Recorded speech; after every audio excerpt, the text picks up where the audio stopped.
자, 여러분들 그 세법 일부 우리 96회 세무회계 1급 한번 풀어보도록 하죠.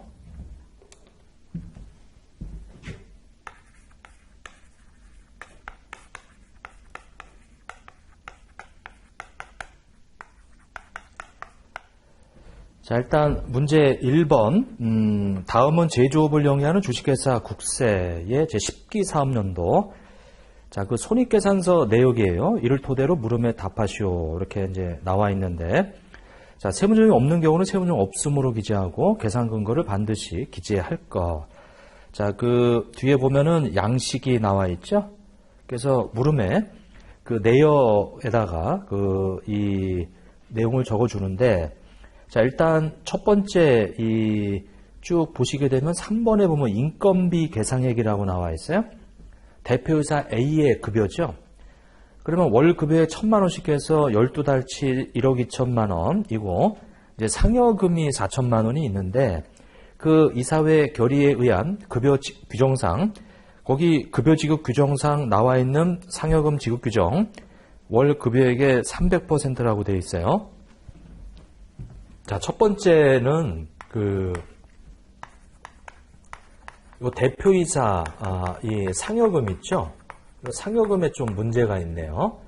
얼마를 지급했냐면은 이제 4천만 원을 이렇게 지급을 했어요. 근데 세법상의 한도는 지급 규정에 나와 있는 월 급여액 그 1,000만 원에 300% 이렇게 이제 돼 있죠.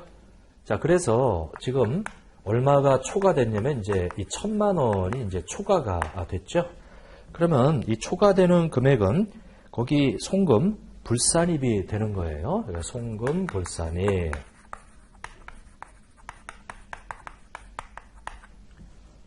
그 다음에 이제 금액은 1,000만 원이고요.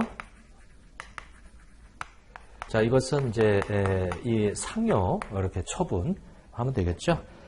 자, 일단은 그 내역은 송금불산이 1,000만 원 되는 내역은 이 상여금 지급 규정보다 초과해서 지급했다. 그래서 이것은 임원 상여금 한도 초과, 대표이사 상여금 한도 초과로 이제 계상이 될 거예요.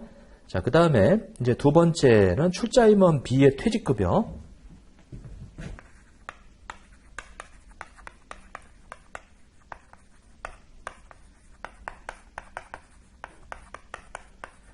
자, 퇴직급여인데, 그, 퇴직금에 대해서는 퇴직금 이 규정이 있어야죠? 거기 이 4번에 보면은 이제 퇴직급여로 4천만 원을 줬는데, 이거는 원래 정관의 규정에 따라 아니면 정관에서 위임한 어떤 이 주총 결의나 이렇게 해야 되는데, 이사회 결의는 규정이 없는 거예요, 이거. 이사회 결의로 지급되는 것은 규정이 없는 거다. 규정이 없으면 세법상의 이 퇴직금 한도 계산해서 그걸로 그 한도를 계산하죠. 그 지금 4천만 원을 이제 이렇게 지급을 했어요. 근데 세법상의 한도는 우리 직전 1년간의 총 급여에 7천만 원 했죠. 자, 7천만 원에 이제 10분의 1 이상, 10분의 1.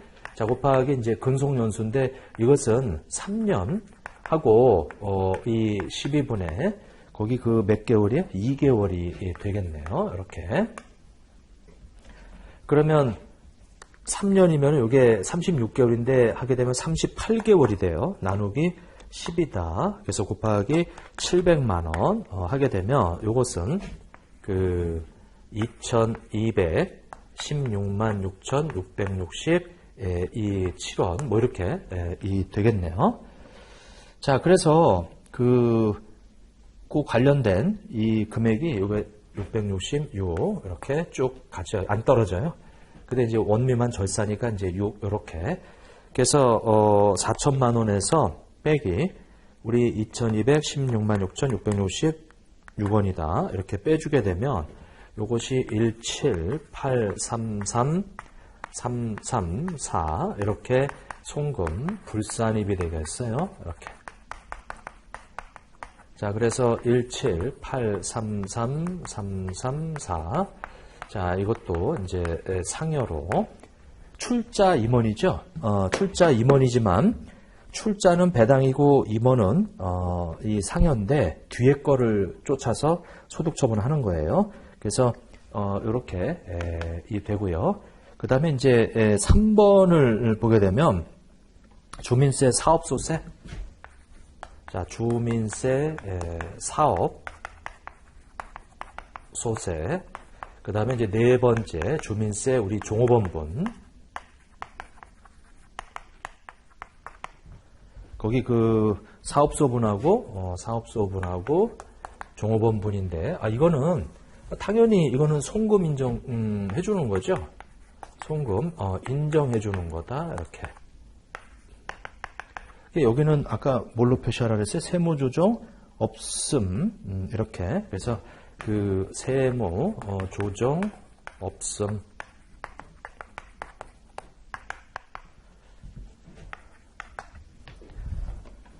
자, 그 다음에 그 5번째는 이제 업무무관 토지재산세다. 업무무관 토지재산세.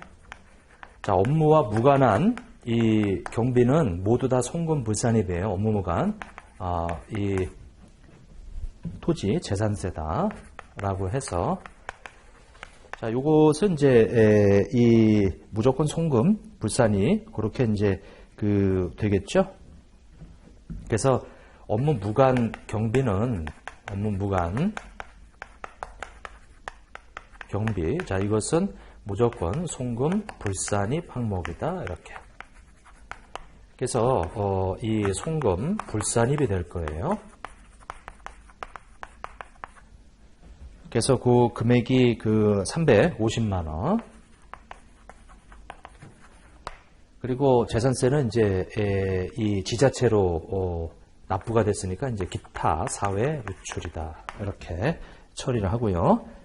자, 그 다음에 이제 그 다음 거는 농어촌 특별세라고 하는 게 거기 나오는데, 법인세 감면세 관련된 농어촌 특별세. 자, 이 농어촌 특별세다. 자, 근데 중요한 것은 이 법인세에 관련된 것은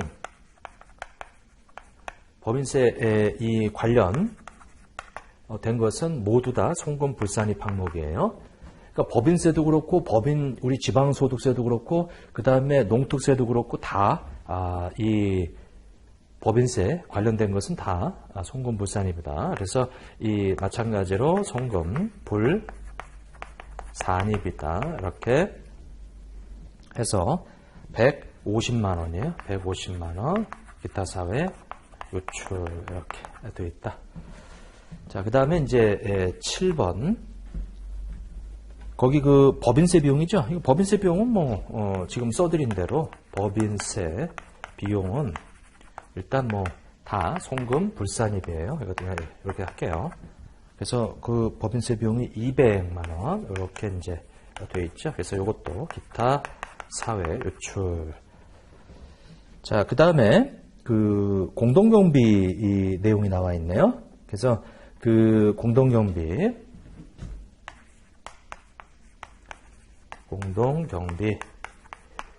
자, 공동경비는 이제 이 특수관계가 아니라면 약정한 비율이 있어요. 약정한 분담 비율로 그것만큼만 송금이 인정이 되는데, 자, 공동경비 계상의 600만 원은 비출자 공동사업자인 주식회사 공동, 그리고 주식회사 국세와, 근데 이 주식회사 공동은 주식회사 국세와 특수관계가 없대요. 자, 수행하고 있는 공동사업의 경비 1000만 원 중에서 60%를 부담한 거네. 근데 우리가 약정한 부담 비율은 50%거든요.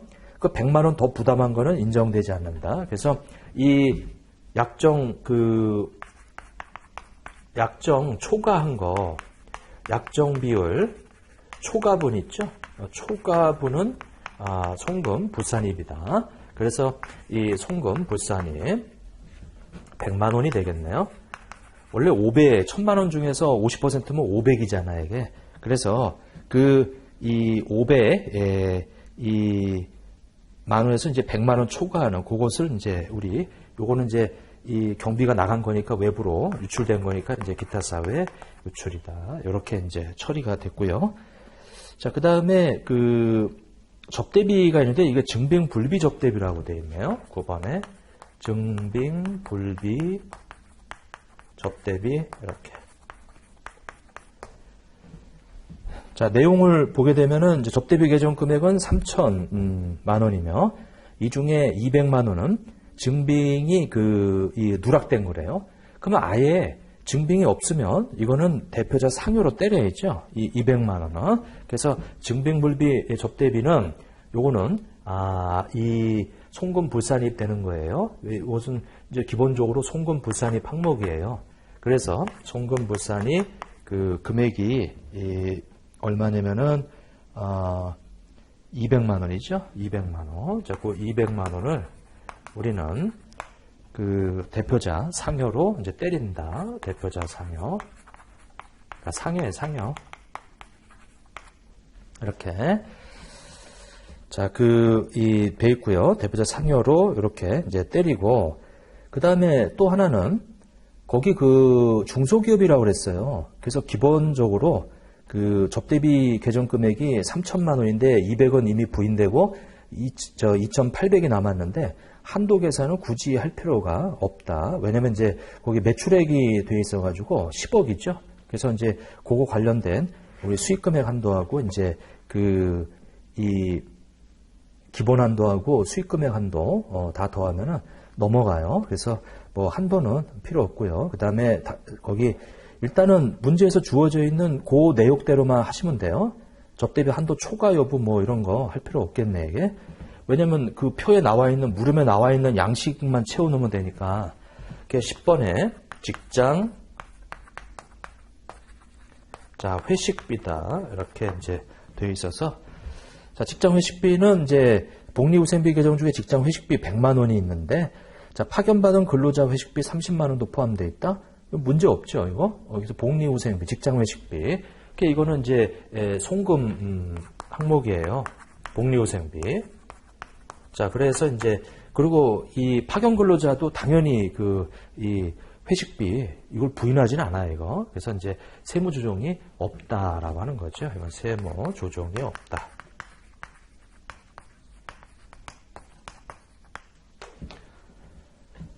자, 해서 그렇게 이제 문제를 풀어주시면 되겠네요. 자, 이제 됐고, 그 다음에 이제 두 번째로 한번 가보시죠. 문제 2번으로 한번 가보세요.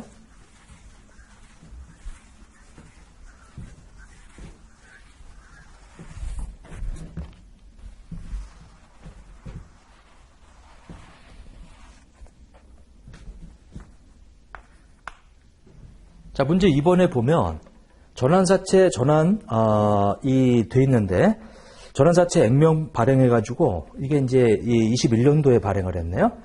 그리고 만기가 23년으로 이렇게 돼 있고 그거를 2,194만 8천 원을 상환하는 조건으로 유의자율은 10%이다. 자, 그럼 아래 토대로 해서 5기, 7기 세무조정 및 소득처분을 하시오 이렇게 되어 있어요.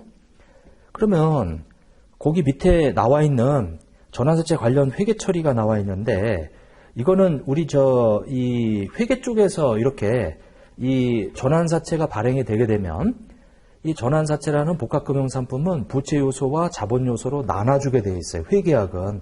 그래서 거기 이 회계 처리가 현금 해가지고 이 액면인 2천만 원에 발행했지만 우리가 이 전환사채라고 해서 요 2천만 원 돼 있지만 전환권이 행사가 되지 않는다면 그 상환 할증금이라고 해서 3년 있다가 상환 할증금 우리 이 행사되지 않으면은 이 194만 8천 원을 만기 때 주겠대요. 그래서 지금 현재 일반 사채인 경우에 유의자율로 해서 현재 가치 계산을 하게 되면 그 이자 요소가 여기 전환권 조정이라고 해서 자, 전환권 조정 있다라고 해가지고 그 금액이 297만 1,400원이네. 이렇게.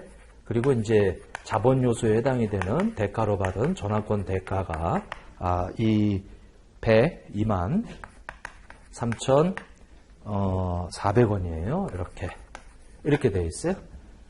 그러면 요거는 이제 회계학에서 말하는 이제 분리법에 따라서 이제 이 부채 요소하고 자본 요소로 나눠가지고, 사실 여기 요 부분이 이제 그 부채고, 그리고 요 부분이 자본이에요.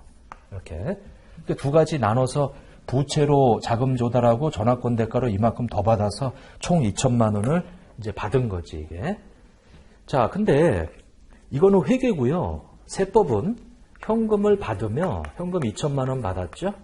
자, 이거를 모두 우리는 전환사채라고 해서 부채로 잡아주는 거예요. 이렇게 2천만 원, 이렇게.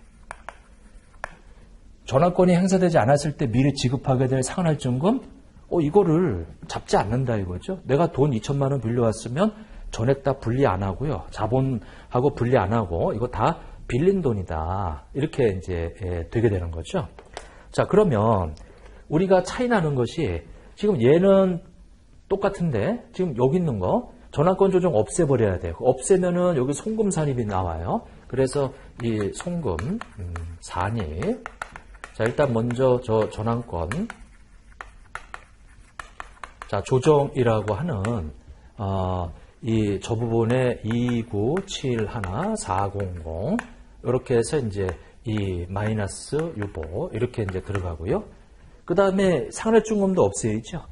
그러니까 이 상환증 없애면 이제 입금 산입 이렇게 대변에 있는 걸 없애면은 이제 이거를 이렇게 없앤단 말이에요. 그 부채가 없어지는 요 우리 유보죠. 근데 여기는 이제 입금이니까 상환증금이라고 해서 상환할증금이다. 해서 194만 8천 원이다. 이것은 이제 유보 이렇게 들어가고요. 저기 있는 전환권 대가도 없애야 돼요. 그러면 세법상으로는 지금 이 세 개를 다 없애는 거란 말이에요. 여기 있는 거 없애고 여기 있는 거 없애고 여기 있는 거 없애고. 그러니까 전환권 대가는 이제 입금 산입이다. 이렇게. 그래서 이 전환권 대가. 근데 이 전환권 대가가 이게 자본 항목이거든요. 그래서 1023400인데 자본 요소는 이제 우리가 기타라고 하죠. 이게. 자, 그래서 이 X1년도 1월 1일 발행했을 때의 이 회계 처리는 주어진 자료대로 회계 처리가 되어 있는데 세법은 그냥 돈 받은 것만 부채다. 나머지는 인식 안 해요. 그래서 5기 1월 1일 날 그 발행 시점에 이 세무조정은 송금산입 전환권 조정에 대해서 다 없애고요. 입금 산입에서 상환할증금에 대해서 없애고요. 입금 산입에서 전환권 대가에 대해서 기타로 이렇게 없앤다라고 하는 거죠. 그리고 나서 이게 이제 1월 1일 날 이렇게 회계 처리가 돼 있는데 이 12월 31일 날 자, 요것이 이제 아마 이자 비용이다라고 해서 우리 그 얼마로 회계 처리가 되어 있냐면 이제 1897666 1897660 그리고 현금은 자, 거기 이 현금은 100만 원이 나갔죠. 이렇게. 그리고 이 전환권 이 조정이다라고 해서 나머지 그 897660 요렇게 이제 그 회계 처리가 돼 있어요. 요거는 회계 처리는 이게 맞아요. 실질적인 이 유의자로 해서 이자 계산하는 거 맞아요. 근데 세법은 아니 2천만 원 그냥 차입금 빌려온 거다 이거죠. 그럼 거기에 대해서 우리가 이자를 주게 되면 이것은 이자 비용으로 세법은 그냥 지금 돈 나가는 거 얼마예요? 100만 원 나가는 거지. 현금 100만 원이다. 요렇게가 이제 세법상 이자 비용이란 말이에요. 그러면 저 전환권 조정이라고 해서 우리가 여기서 없앴단 말이에요. 그럼 그것에 대한 마이너스의 반대 세무 조정인 우리 송금 불산입이라고 하는 것이 이제 나오면서 요 전환권 조정에서 그러니까 매년 이자 비용 계산할 때마다 이 전체 금액 중에서 이제 반대로 없어지는 거지. 이게 전환권 조정이라고 해서 이제 897660이에요. 그래서 이제 이것이 유보로 반대로 이제 이렇게 없어지는 거지. 그럼 이제 이자 계산할 때마다 이거 서서히 없어지면 다 없어질 거예요, 이거. 이렇게. 일단은 첫 번째 연도는 이제 이렇게 해서 이 세무 조정을 송금 불산입해 가지고 이제 반대 세무 조정으로 해줬고요. 그 다음에 이게 몇 기냐면은 5기죠? 그러면 이제 6기 때 가서 어떻게 했어요? 자, 6기 때 가서 이제 전환 청구가 됐네. 전환 청구가 됐는데, 우리 이 문제에서 보면은 이제 쭉 보게 되면 50%만 전환 청구가 됐네요. 그래서 50%가 전환이 되게 되면 1월 1일 날, 이렇게 해서 이 전환, 사채라고 해서 저기는 이제 1,000만 원만 이제 이렇게. 그리고 이제 상환, 이 할증금이죠. 상환 할증금 해가지고 이제 요거의 반이에요. 회계학에서는 그 반이 얼마냐면은 이제 974가 되겠네요. 974 이렇게.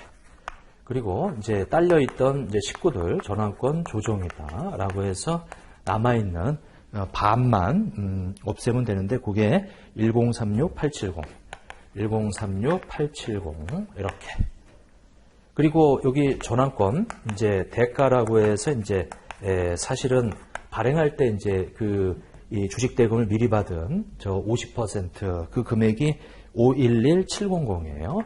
511700이다. 자, 그래 놓고서 이제 자본금이다라고 해서 이제 주식이 우리 이 문제에서 전환 조건이 액면가액 20만 원당 보통 이제 한 주. 그러면 1,000만 원을 20으로 나눠 주게 되면 뭐 50주인가요? 50주. 그래서 50주 곱하기 액면 10만 원 하게 되면 그 자본금은 500이 되겠네. 이거는 이제 회사가 이렇게 처리했대요. 회계 처리 잘했지, 이거는. 이렇게 주식 발행 이렇게 초과금이에요. 주식 발행 초과금이다. 지금 나머지 금액이 지금 5448,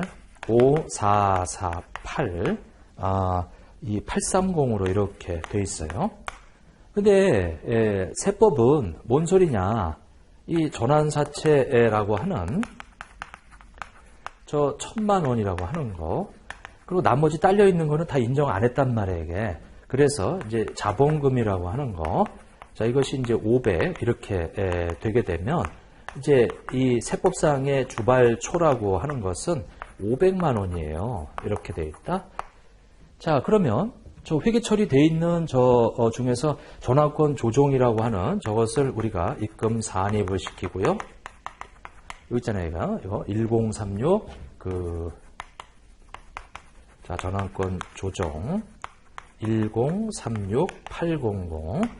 자, 그래서 그것은 이제 이 유보 이렇게 이제 되고요. 그러면 지금 여기서 또 이만큼이 또 반대로 없어졌어요. 이렇게. 그러니까 일단 요만큼 없어지고 남아 있는 것 중에서 이제 50% 또 이제 없어졌어요. 그리고 이제 이 송금 산입 해가지고 저기 또 상환 할증금 또 없어져야죠. 상환 할증금이다. 이렇게. 그러니까 상환 할증금이 지금 974 000 이만큼 해가지고 이제 이렇게 없어지는데, 자, 이 부분은 이제 요 상환할증금 우리 처리했던 것 중에서 이제 반이 반대 세무조로 없어지는 거예요, 지금. 자, 그 다음에 저기 그 전환권 대가 있어요. 그 전환권 대가도 마찬가지로 송금 산입 이렇게 지금 회계 처리한 것 중에서 이거 이제 없애는 거예요. 세법은 없으니까. 전환권 대가 해가지고 이제 이 전환권 대가 511700이죠. 이렇게 해서 이제 이건 자본 항목이니까 이제 기타 이렇게 들어가는 거죠. 그 다음에 이제 주발초는 500만 원만 주발초죠. 그래서 이것은 입금 산입이다. 그래서 448830을 없애야 된단 말이에요. 그러면 주식 발행 초과금이다. 448830. 요거는 자본 항목이니까 이제 기타 이렇게 이 세무 조정이 이제 들어가죠. 이렇게 6기는 이제 세무 조정이 거기 4개가 나와요.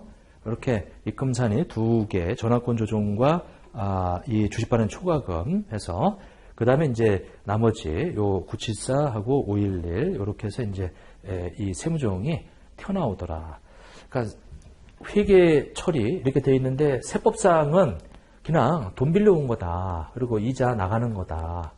그리고 전환사채, 돈 빌린 거 중에 1,000만 원이 이제 자본으로 갈아타는 거다. 이렇게 보는 거죠.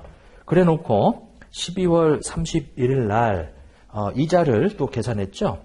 그러면 나머지 50%에 대해서만 이제 이자를 계산하기 때문에 그게 993713으로 나왔어요. 자, 이자 비용이 이제 993713 이렇게 그 이자 비용 993713. 그래서 현금은 50만 원이죠. 반만 남았으니까 여기 이 100%는 100이지만 이제 50만 원만 이렇게. 그래서 나머지가 이제 전환권 조정이다라고 해서 이제 493713 이렇게 되겠네요. 아니, 뭔 소리냐? 세법은 이자 비용이다라고 해서 이제 50만 원, 반 남은 거, 그거 나가는 것이 이제 이 현금 이제 50 이렇게 되겠다.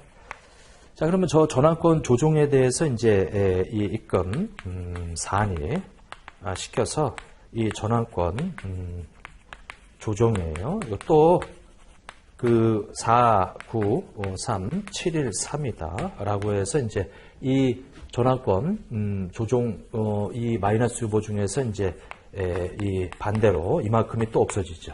493 이 713이다 라고 하는 것이 또 없어져요.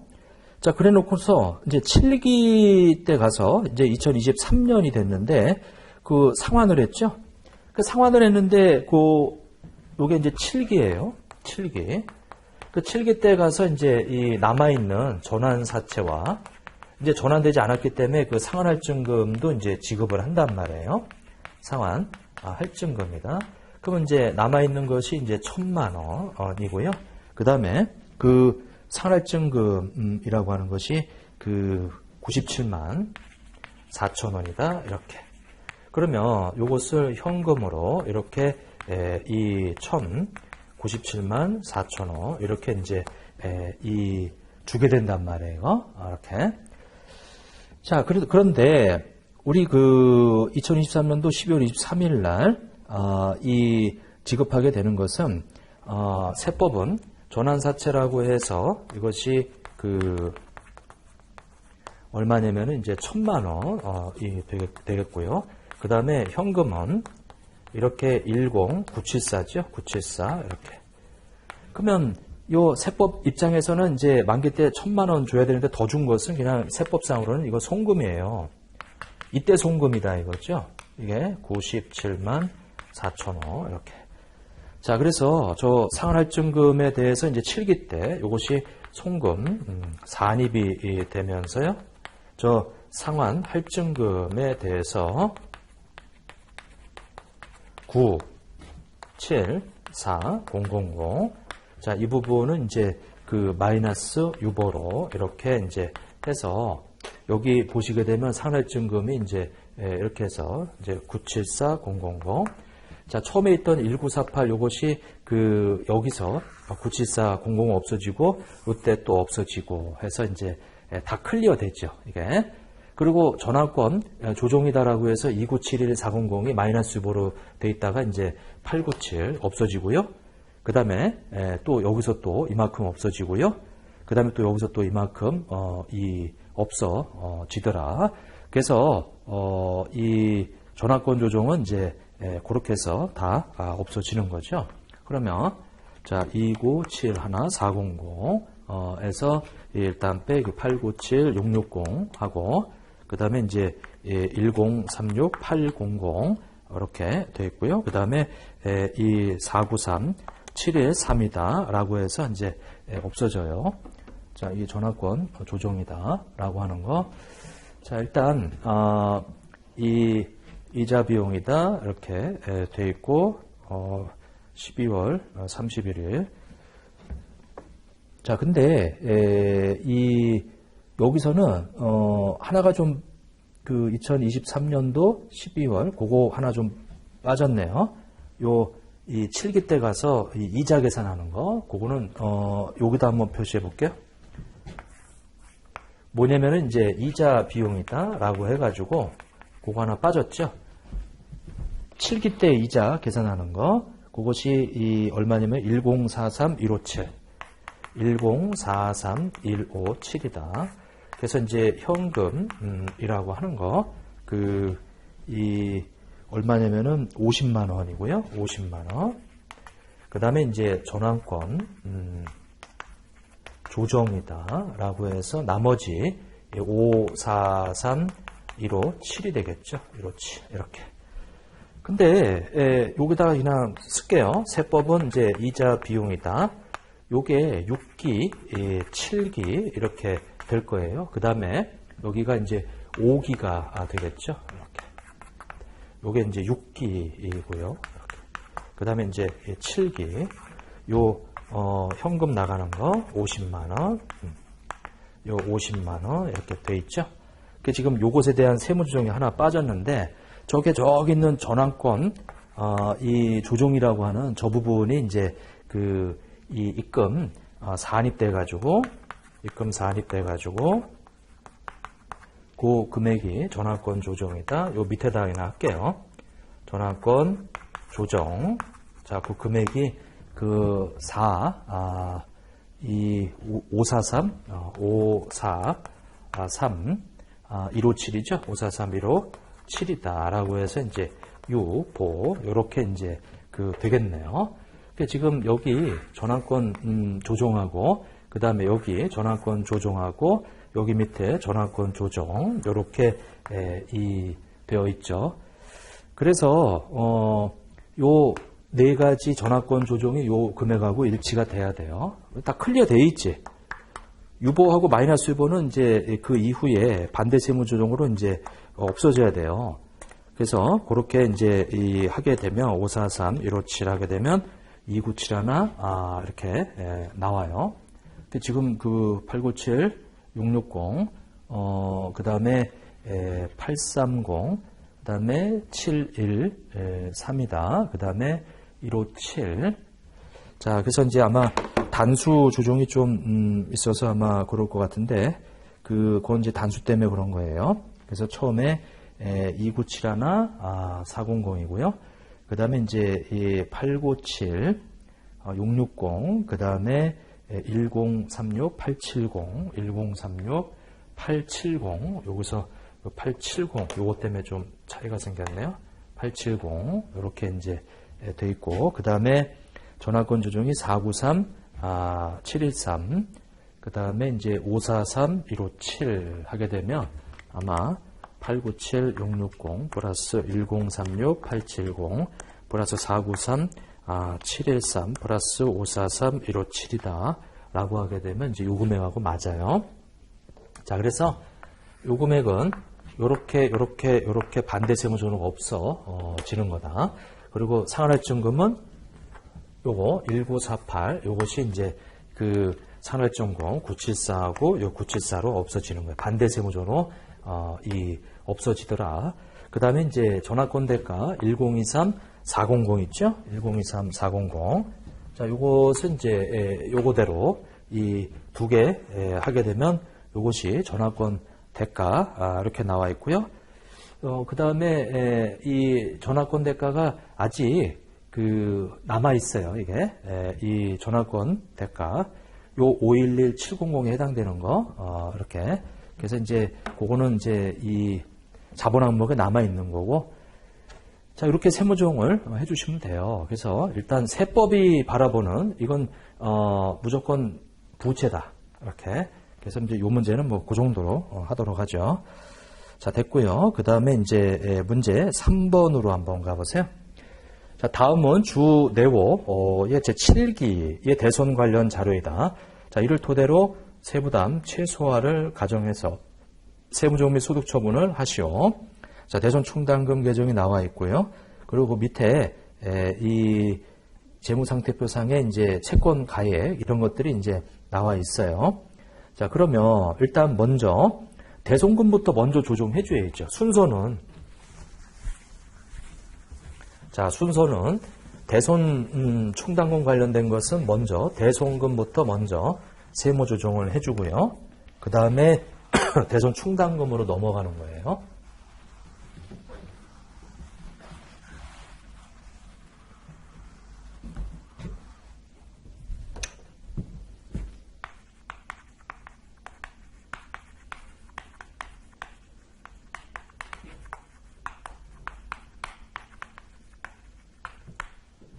자, 먼저 대손 처리한 거를 먼저 보세요.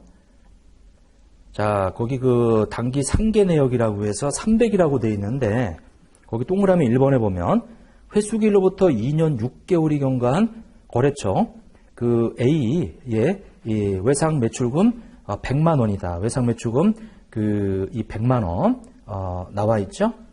근데 이것은 그 대손 요건을 미충족했죠. 우리 이 부도 발생으로부터 6개월이 경과된 외상 매출금은 우리가 잡을 수 있지만 여기는 회수기일로부터 2년 6개월인데 부도 발생으로부터가 아니란 말이에요. 이렇게. 이건 요건을 충족하지 못한 외상 매출금이에요. 100만 원은 대손 처리하면 안 되지, 이게.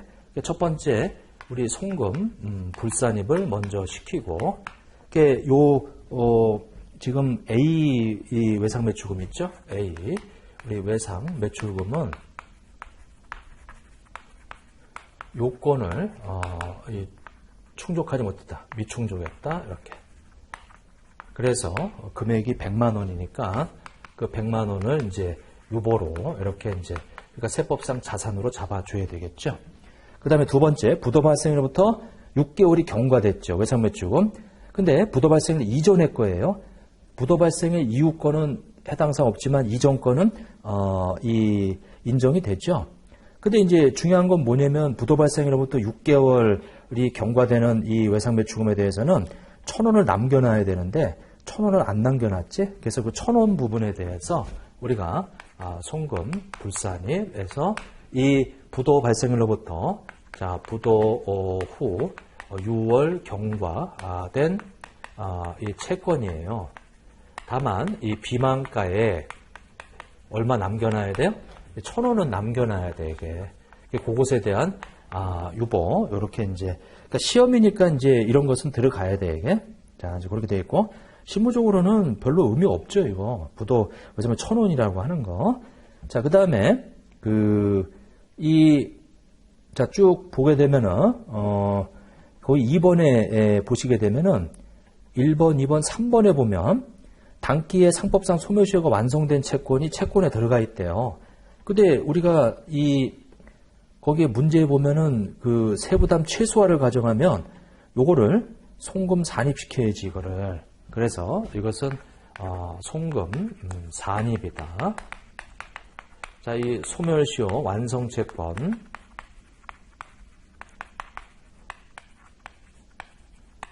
거기 500만 원이라고 되어 있죠. 그래서 500만 원은 이제 송금 산입으로 이렇게 세법상 자산의 감소로 빼줘야 된다라고 하는 거죠. 자, 이렇게 이제 대손금에 대한 세무조정이 이제 끝나게 되면은 우리 대손 이 충당금이다. 이것은 이제 대손금에 대한 조정이었어요.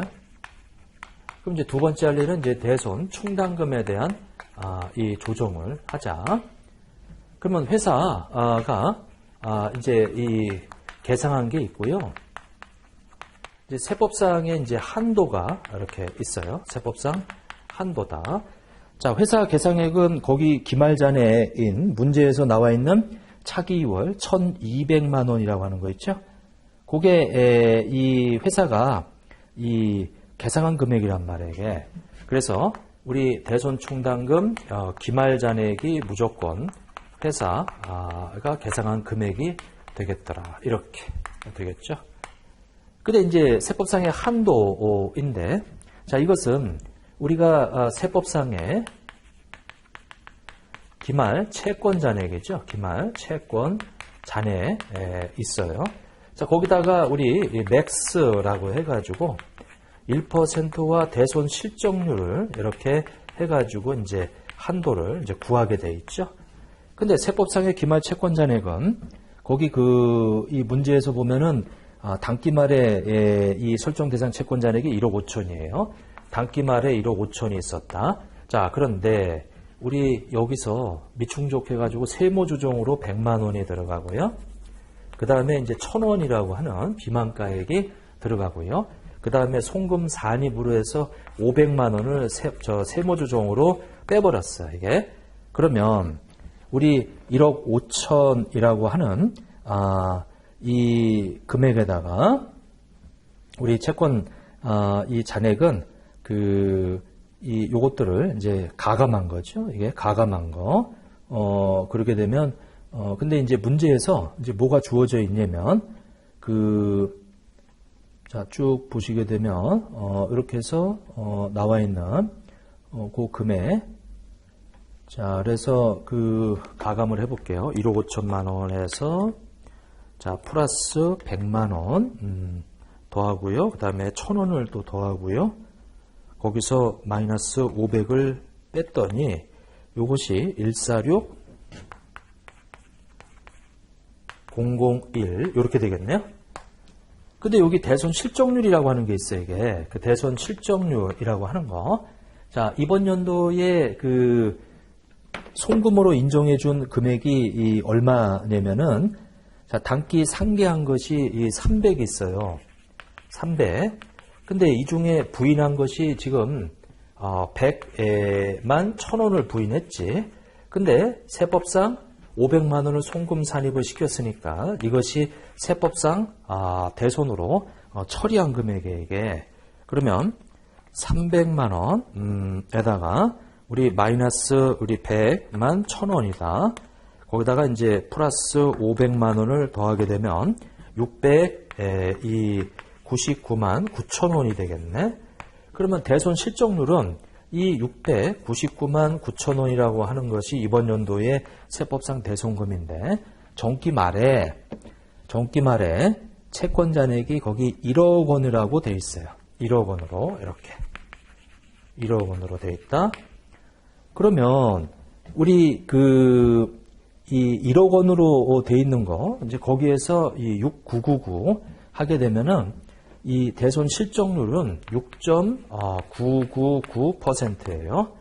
그러면 1%가 더 크네. 이것이 6.999%니까 1%. 그러면 이것이 1억 4,600만 1,000원 이렇게 돼 있는데 거기에 1%가 한도 146 001 이렇게 해서 이제 곱하기 이제 1%다라고 하게 되면 요게 146만 10원이다. 이렇게 되겠네. 세법상의 한도라고 하는 것이 요렇게 이제 되겠더라. 자, 요렇게 이제 계산을 하게 되면 한도가 146 그다음에 요게 6점 몇이네요. 6.999% 이렇게. 왜냐면 이게 0.699가 아니고 6.999니까 1%보다 얘가 훨씬 크네, 이게. 그러면 146 001 저기다 곱하기 우리 6.999 하게 되면 자, 이 금액이 이 얼마가 나오냐면 이제 10218 609 이렇게 나오네. 자, 그러면 한도 초과가 좀 나왔어요. 마이너스 1200만 원 해주게 되면 1781391이 되겠네. 이것이 1781391. 그래서 요거만큼 이 송금 이제 불산입이 나와서 요것은 대손 충당금 한도 초과다라고 해서 이 1781391 해서 유보 이렇게 나오고요.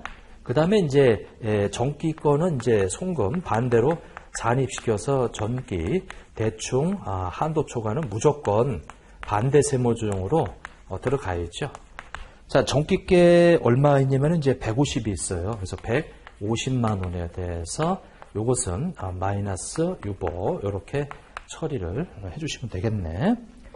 자, 그래서 이 세무조정은 총 5개가 나와요. 대손금에 대한 것과 대손 충당금에 대한 두 가지 이렇게 세무조정이 나오겠다. 자, 이제 그 정도만 푸시면 되고요. 그 다음에 이제 문제 4번으로 한번 가보세요. 문제 4번.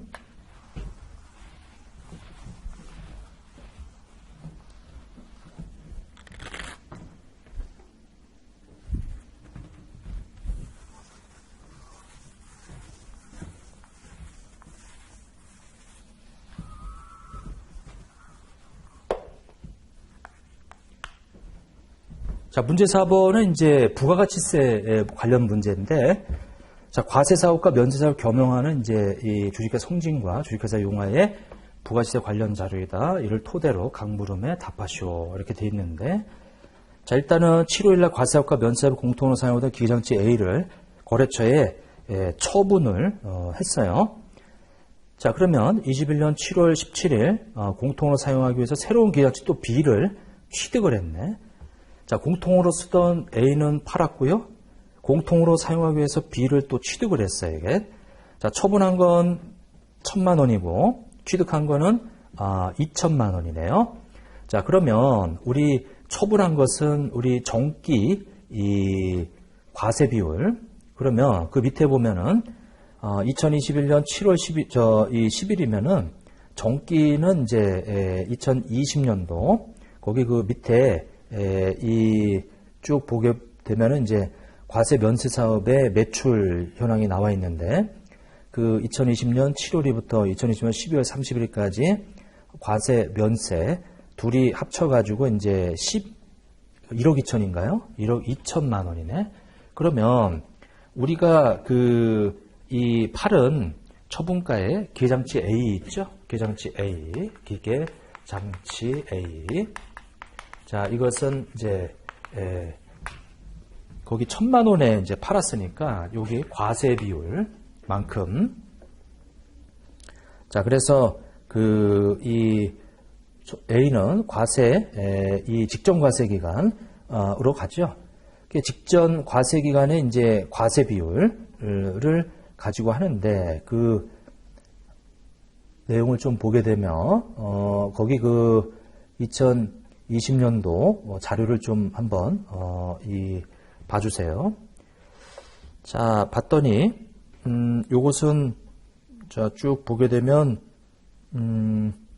언제 날짜 내면은 지금 2020년 7월이니까 7월에 팔았으니까 2021년 1기 거기 1기 때 자료가 과세가 4,950이고요. 면세가 1억 이 얼마로 되어 있어요? 1억 50만 원인가요? 그거? 자, 거기 쭉 보게 되면 자, 과세하고 면세하고 그거를 다 합치자. 그래서 이 총 공고가에 거기 자료를 보게 되면 요것은 성진이니까 성진의 그 2020년도의 자료를 보게 되면 이렇게 자, 요것이 이 1기 이 예정 자료고요. 그 다음에 1기 확정 자료 이렇게 두 가지가 주어져 있는데 일단은 2021년도 그 1기 예정 때 3천하고 4천 이렇게 되어 있어요. 3천하고 4천이면 7천이죠. 이게 7천만 원인데 그 중에 과세가 3천이에요. 이렇게 되어 있고 그 다음에 이제 1기 확정은 4월 1일부터 6월 30일인데 두 개 합쳐서 1억 3천이죠. 1억 3천인데 그 중에 과세가 이제 5천이에요. 이렇게 되어 있죠. 그러면 여기가 2억이고 여기가 이 8천이면 40%네. 그러면 400만 원이라고 하는 것이 이제 처분한 것은 이제 과표로 이렇게 이제 이 계산이 되겠어요. 오케이. 자, 그 다음에 물음 1번은 그 성진의 부가세 과표 및 매출세액을 계산하라고 했으니까 성진 입장에서 7월 10일 날 기장치 A 팔은 거 그거 하나죠? 그거 하나뿐이에요. 그러니까 요 400이 과표고요. 과세 표준이고요. 그 다음에 거기에 10%를 곱한 요 40만 원이 요것이 이제 매출 세액이 되겠더라. 자, 요것이 이제 거기 그 문제 4번에 물음 1번이 되겠어요. 이렇게. 자, 그 다음에 이제 물음 2번을 보게 되면 주식회 성진의 이 새로 취득한 매입세액 중 공제대상 매입세액을 한번 계산해 보래요. 그럼 공통 사용자와의 이제 매입세액은 거기 일기 예정 때 이 사가지고 왔단 말이에요. 이게 일기 예정 때. 그러면 요것이 이 얼마냐면은 2천만 원이죠. 자, 기계장치 B예요. 2천만 원. 근데 2천만 원의 10%가 이게 공통 매입세액이죠. 근데 요것은 쭉 보게 되면은 이 2기 예정 때 사가져왔지만 이제 확정 때까지 해가지고 정산하게 돼 있단 말이에요. 근데 문제에서 보면은 2기 부가세 예정 신고 시 매입세액을 구하라고 했으니까 거기 예정 신고 때의 그 과세 면세 비율 21년 7월부터 9월 30일까지 6,750에다가 8,250 하면 1억 5천이에요. 곱하기 1억 5천만 원 이렇게 되겠죠. 근데 이제 매입세 공제되는 것을 구하라고 했으니까 여기다 과세 매출액을 써주면 되겠죠. 6,750이다 이렇게. 그래서 직접 우리 매입세 공제되는 공통 매입세액을 이렇게 구하셔도 되겠죠. 이렇게 그러면 요 비율이 얼마냐면은 6,750 나누기 1억 5천 이렇게 나눠주게 되면 45%네. 그럼 저기 200만 원의 공통 매입세액을 곱하게 되면 90만 원이라고 하는 것이 이제 되겠더라. 이렇게 이제 이 계산이 되겠네요. 자, 그다음에 이제 물음 3번을 한번 보게 되면 여기는 이제 주식회사 용화의 부가가치세 관련 자료를 토대로 아래 빈칸을 채우되 계산 과정을 명시하시오. 재계산 금액이 없는 경우 없으면 제로고 납부세액에 가산하는 경우는 플러스고 납부세액에서 차감하면 마이너스로 작성을 하래요. 자, 그러면 주식회사 용화는 2020년도 1기 때 과세업과 면세 공통을 사용해서 트럭을 요 물음 3번인데 이렇게 있으면 언제 내면은 20년도 1기 때래요. 요게 1기. 자, 이게 2기. 그 다음에 이제 1기. 그 다음에 2기다. 자, 요거는 이제 2020년도고요. 그 다음에 요거는 이제 2021년도고요. 자, 그러면 3천만 원에 이제 1기 때 취득을 했어요. 요거 3천만 원. 자, 거기에 10%면은 이제 300만 원이 공통 매입세액이 되겠죠. 자, 그런데 2020년도 1기 때는 그 면세 비율이 거기 1억 중에서 6천만 원이면 60%가 이제 면세 비율이에요.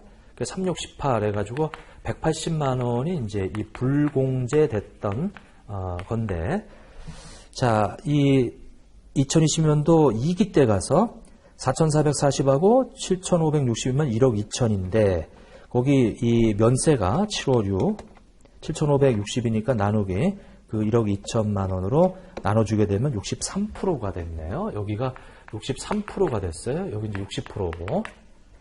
자, 그렇다면 2020년도 1기 때 가서 매입세 불공제될 금액은 여기 나와 있는 이제 180만 원이고요. 그 다음에 여기는 재계산을 안 해요. 그러니까 제로지. 예. 자, 재계산 안 한다. 근데 이제 다음 연도 갔더니 우리 이 다음 연도로 갔어요. 그러면 주식회사 용화가 거기 이 트럭을 샀기 때문에 이거는 이제 25%씩 해가지고 이제 4기간 요 4기간이면 끝나는 거예요, 이게. 이렇게. 근데 이제 요 때 와가지고 2021년 1기 때 4,950하고 1억 50만 원 하게 되면 1억 5천이에요. 1억 5천 중에서 거기 1억 50만 원이라고 하는 거. 자, 나누기 1억 5천이다 라고 하게 되면 이건 67%가 되겠네. 67%. 자, 그러면 요것은 300에 대해서 곱하기 1 마이너스 이제 이 경과된 요게 두 개니까 25%씩 해서 이제 50% 이렇게 이제 이 경과된 과세 연수가 두 개예요. 자, 거기다 이제 곱하기 우리 67%가 됐는데 이 마지막으로 이 계산한 것은 60%란 말이에요. 이게? 그러면 7%가 증가했으니까 그거만큼 불공제 해야지. 불공제. 자, 그러면 50%, 150에 대해서만 이 재계산을 하는데 150에 7%다. 150만 원 곱하기 7% 하게 되면 10만 5천 원을 이것을 또 이 납부를 또 해야죠. 그래서 이제 그 10만 5천 원을 우리가 납부해야 되니까 이제 플러스로 이렇게 이제 계산이 되고요. 자, 그 다음에 이제 2021년도 이 면세 비율이 거기 8천하고 1억 2천, 2억 중에서 그 1억 2천이면 이제 60%가 이제 되겠어요. 그러면 5% 이상이 감소가 됐죠. 그러면 이제 재계산을 하는데 300만 원 곱하기 1 마이너스 여기는 이제 75%가 되겠네. 경과된 과세계의 수가 이제 3개가 되니까 25% 곱해서 75%. 자, 근데 요거는 이제 60%로 해서 이제 오히려 7%가 이제 면세 비율이 감소가 돼 버렸어요. 그러면 이거는 공제를 받아야지. 이게. 그래서 이제 마이너스로 해서 요 300만 원에 25%면 이제 3에서 75만 원만 가지고 재계산을 하는데 7%에 해당이 되는 52,500원은 이제 공제 받아야 돼. 이거는 이렇게. 자, 그래서 이 52,500원은 마이너스로 해서 이제 공제받게 돼 있다. 이렇게 이제 재계산과 이 처분, 그 다음에 취득 관련된 거 그런 것들을 좀 봤어요. 자, 그 다음에 이제 문제 5번을 한번 봐보세요.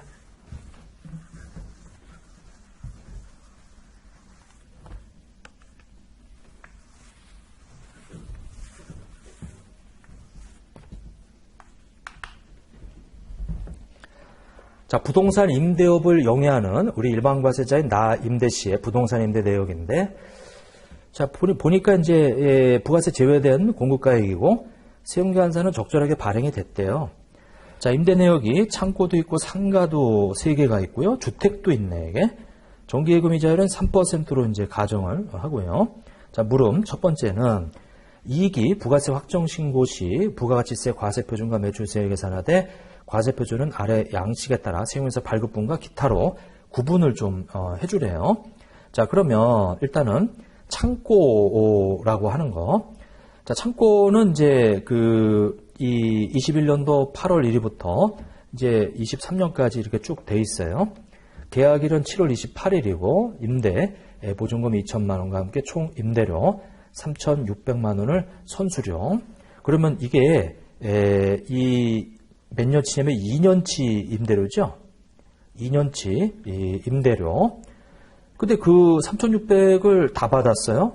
그러면 이 24개월 인데 3,600만 원이라고 하는 것을 나누기 24다라고 하게 되면 150만 원씩 해가지고 이번 개월수가 5개월에 해당이 되니까 그 창고는 5개월을 곱하면은 이 창고부터 한번 잠깐 보면 이 3,600 선수 임대료, 자, 요것이 이제 24개월치인데 이번 이 개월수는 5개월이에요. 근데 이 5개월치를 곱하게 되면 750만 원이라고 하는 것이 이제 이 계산이 되겠어요. 창고는 이제 이 750만 원이 이제 세용계산서 발급분이 되고요. 그 다음에 나머지는 이제 임대보증금을 2천만 원을 받았죠. 그러면 2천만 원, 요건 이제 세금계산서 텍스 인보이스 받은 거고 그 외 거고, 그 2천만 원에 대해서 간주임대료를 이게 지금 3%로 되어 있어요.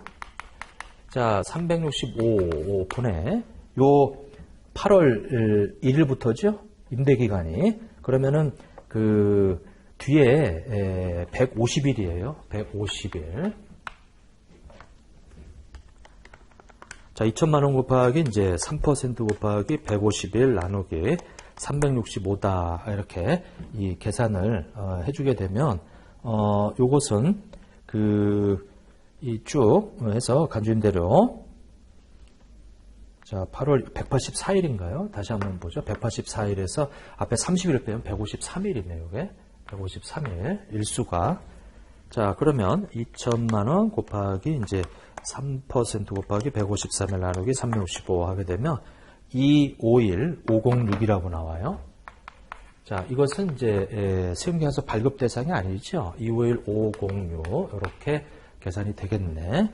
자, 창고는 그렇게 하면 되고요. 그 다음에 상가 A를 한번 봐보시죠. 자, 상가 A는 임대기간이 이제 7월 1일부터, 근데 특수관계에서 무상임대한 곳을 세용해서 발급을 안 했어요. 근데 해당 상가에 적정한 월임대 시가로 계산하죠. 그러면 200만 원에 6개월치라고 하는 거, 그러면 이제 1200이 되겠죠. 요거는 요렇게 이제 계산이 되겠어요. 상가 A에 대해서는. 자, 그 다음에 상가, 이 B를 한번 봐보세요. 상가 B. 자, 원래 용역의 제공은, 용역의 공급은, 대가를 받지 않으면은 이제 간주 공급이 없으니까, 무상 공급이 없으니까. 근데 특수관계자구에서는 이제 시가로 잡아주게 돼 있단 말이에요. 자, 상가 B다. 자, 7월 1일부터 임대보증금이 있고요. 나임대 씨는 2021년 7월 1일 임차보증금 2억 원을 지급하고 임차한 상가 중에서 일부를 재임대하고 있대요. 그러면 상가 B는 월 임대료는 없어요. 그러면 얘는 없고 요 간주 임대료 계산할 때만 거기 내가 임차 보증금으로 2억 원을 지급하고 임차한 상가 중에 일부를 재임대하고 있는 거 있죠? 재임대하고 있는 거. 이제 그 부분 이 상가 B는 그 부분을 좀 감안을 좀 해줘야 돼요. 그래서 그 상가 B는 이 임대보증금 1억 5천만 원, 요거는 내가 이 임대보증금으로 1억 5천을 준 거니까 이제 요것에 대해서 이 구해야 되는데, 중요한 거는 이 임차 보증금으로 2억 원을 이 지급하고 임차한 상가 중에서 이렇게 하고 있는 거죠. 그러니까 임대 보증금은 내가 받은 거예요. 근데 내가 준 거 있죠, 준 거. 즉 말해서 요거를, 물론 이제 부호 때문에 좀 헷갈릴 수 있는데 2억 원은 내가 준 거고, 그 다음에 이제 1억 5천은 2억 원은 내가 받은 거고요.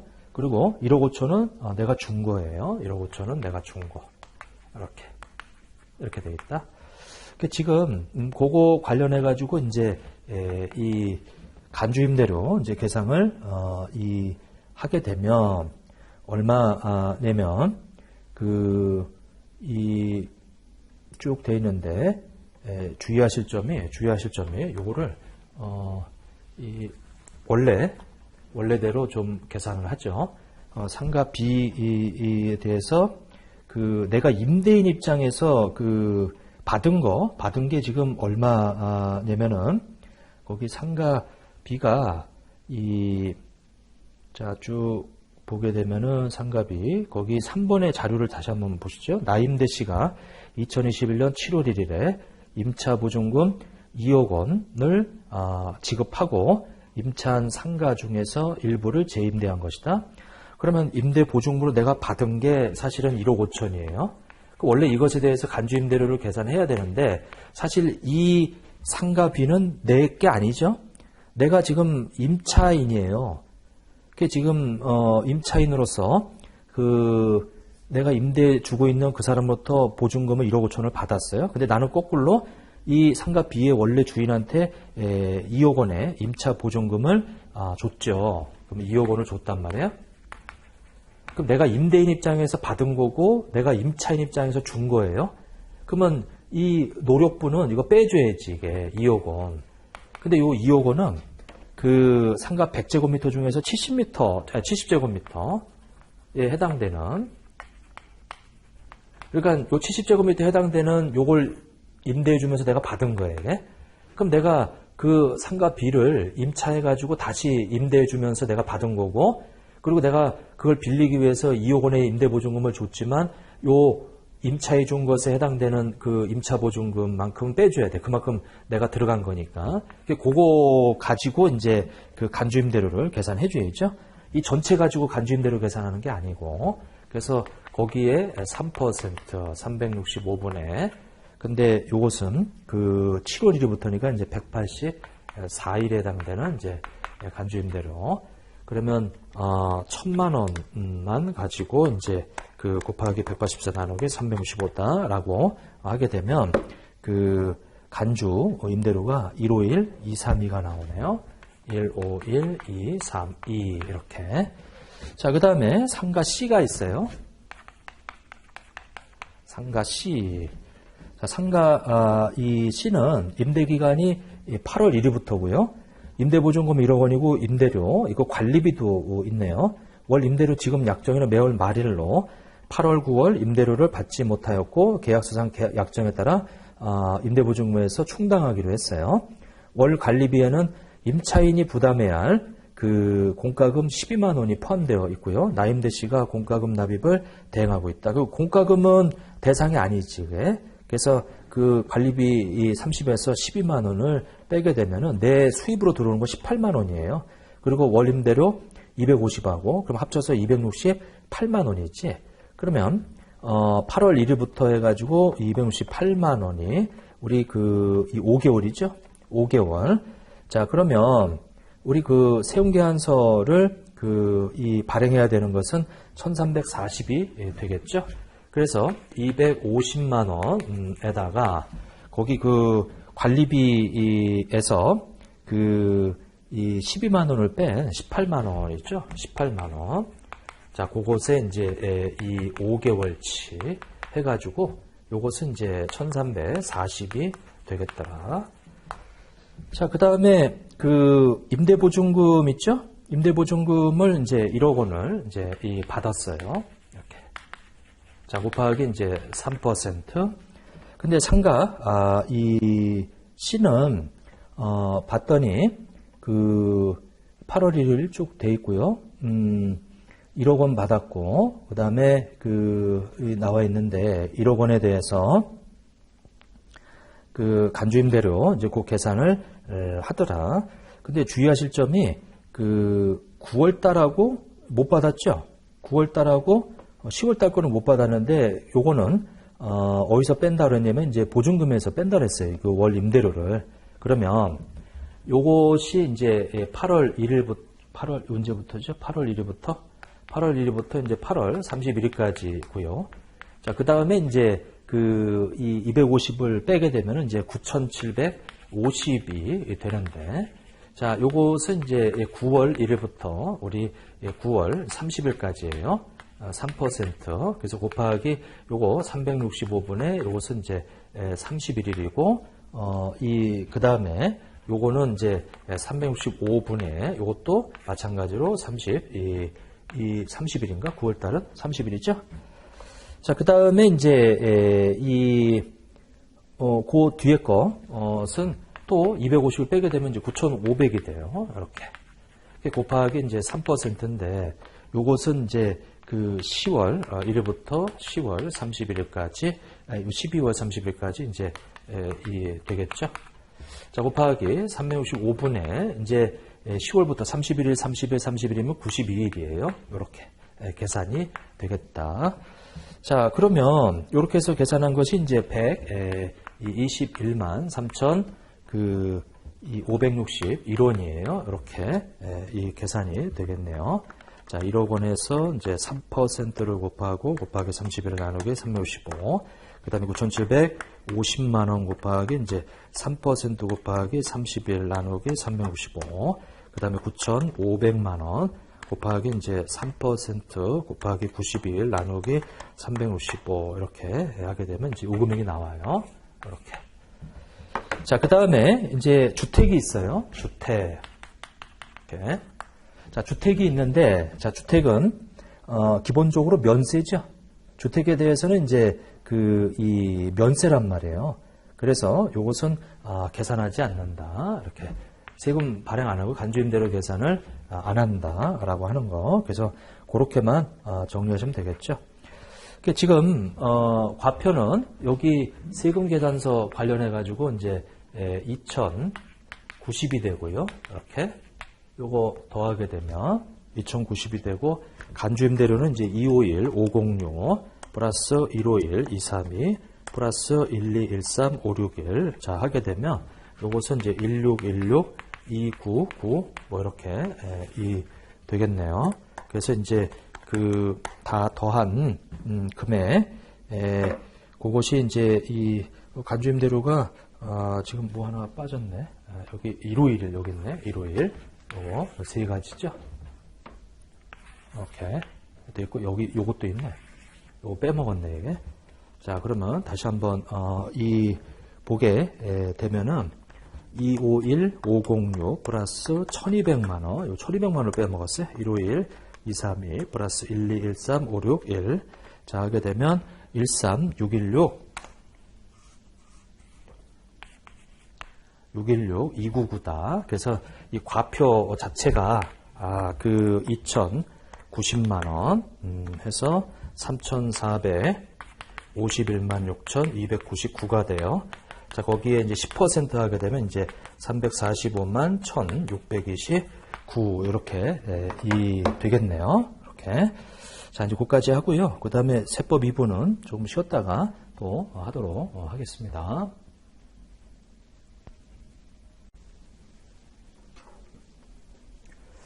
자, 여러분들 그 세법 2부 96회 한번 풀어보도록 하죠.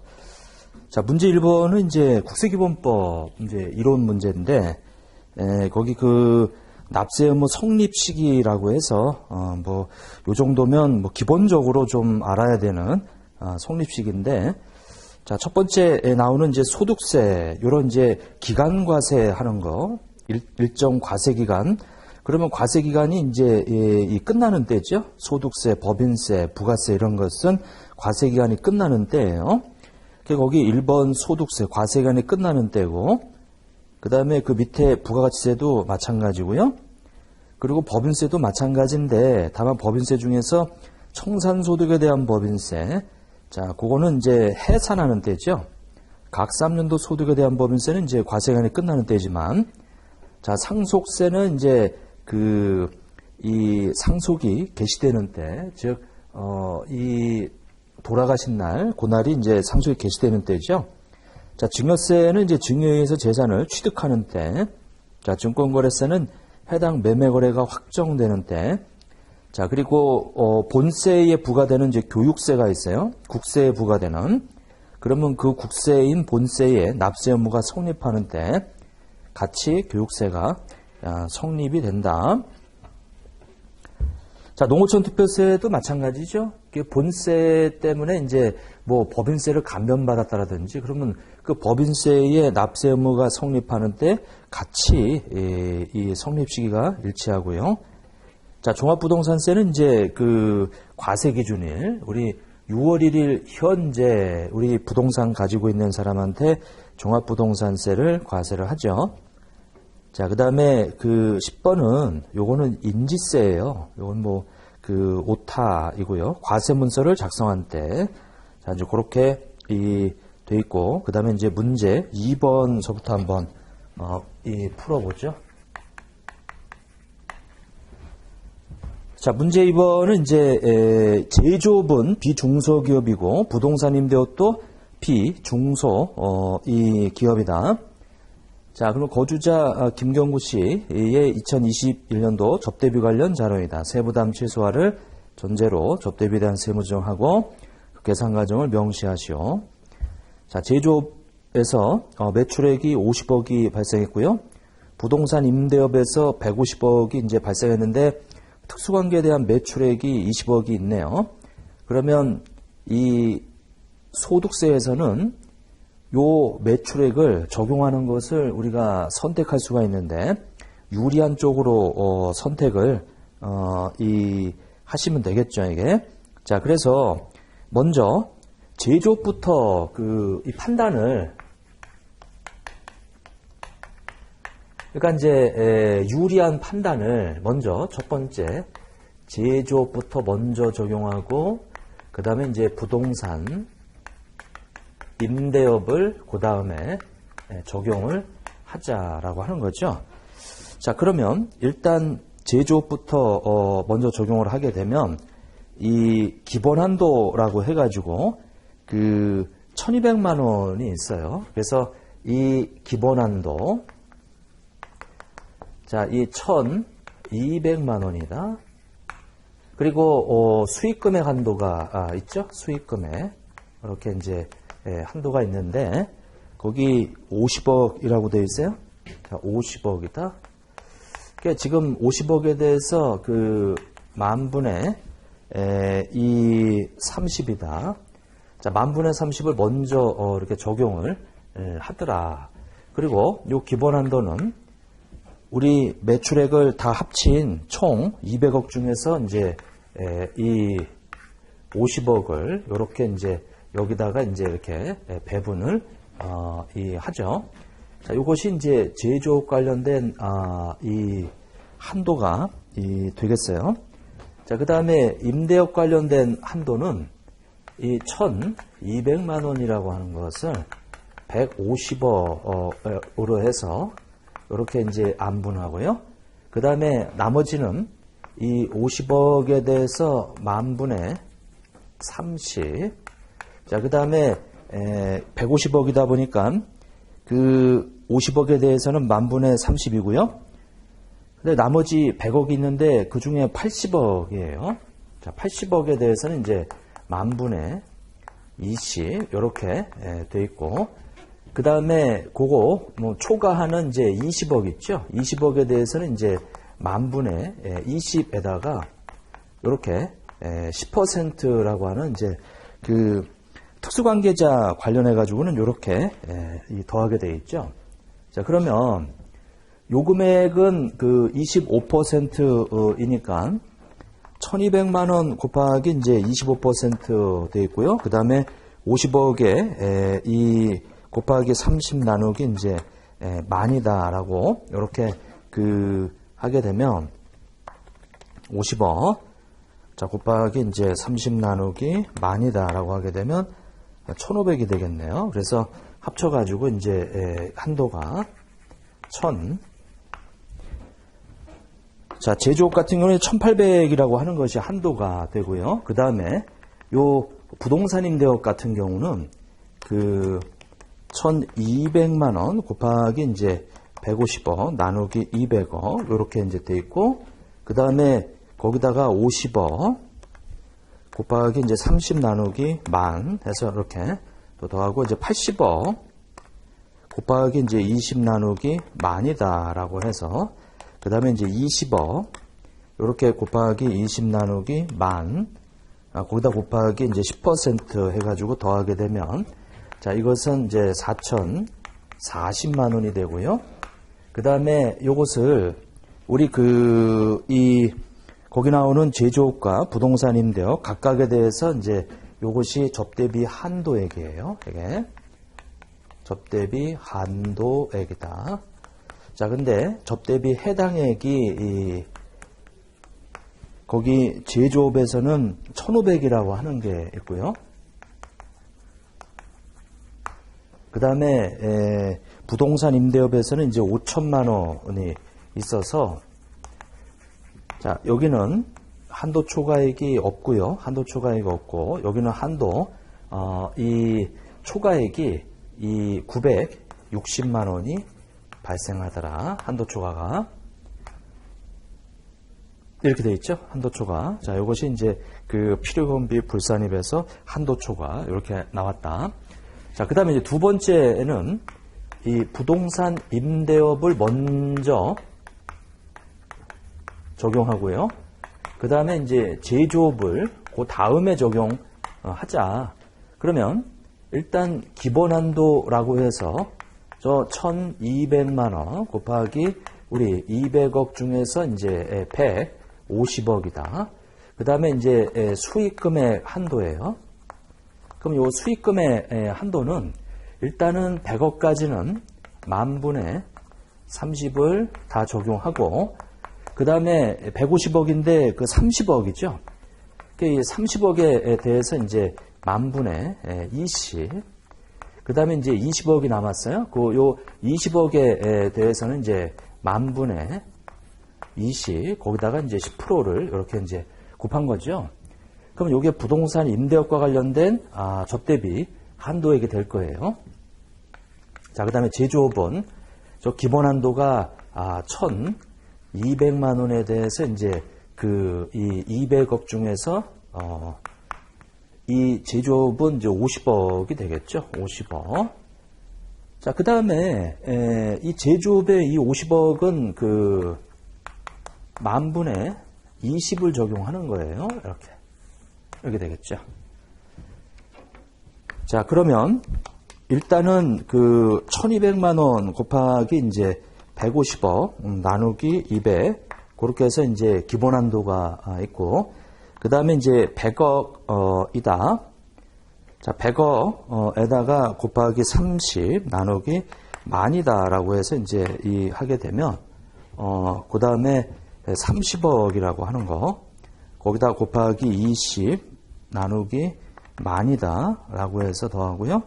그 다음에 이제 20억이라고 하는 거, 곱하기 20 나누기 만이다. 자, 곱하기 이제 10% 해가지고 하게 되면, 자, 요 한도가 이제 4,500. 이렇게 그 40만 원이 되겠어요. 자, 그 다음에 제조업 쪽에서 이제 이 한도를 구해보면은 1200만 원 곱하기 이제 50억 나누기 200 이렇게 해서 이제 되어 있고요. 그 다음에 이제 50억이다 곱하기 20 나누기 만이다 라고 해서 이제 하게 되면 요것은 1,300만 원이 이렇게 이제 그 되겠어요. 그러면 이거 딱 봐도 저기가 더 유리하네, 이게. 여기 이제 1,500이다 보니까 한도 초과는 없고요. 근데 여기는 5천만 원이다 보니까 여기 이제 제조업이죠. 제조업에서는 얼마라고 그랬어요? 여기 지금 거꾸로 됐죠. 여기 5천만 원이고, 그 다음에 이제 1,500이라고 하는 거, 요렇게 되겠다. 그래서 요것은 200만 원이 한도 초과고, 그 다음에 요것은 460만 원이 한도 초과예요. 근데 봤더니 요거 두 개 더해봐야 660만 원만 한도 초과 되겠네요. 자, 그래서 그 한도 초과를 비교했을 때 제조업을 먼저 적용하면 960이고 임대업을 먼저 적용하면 이 두 개 합친 것이 660이에요. 그래서 이것이 더 유리하다. 이것이 더 유리하다. 자, 그래서 이 부분에 대한 이 한도 초과는 이제 요거 이 필요경비 불산입이다라고 해서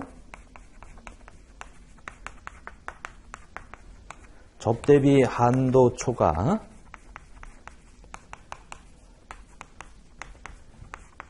(660만 원) 있죠? 660만 원.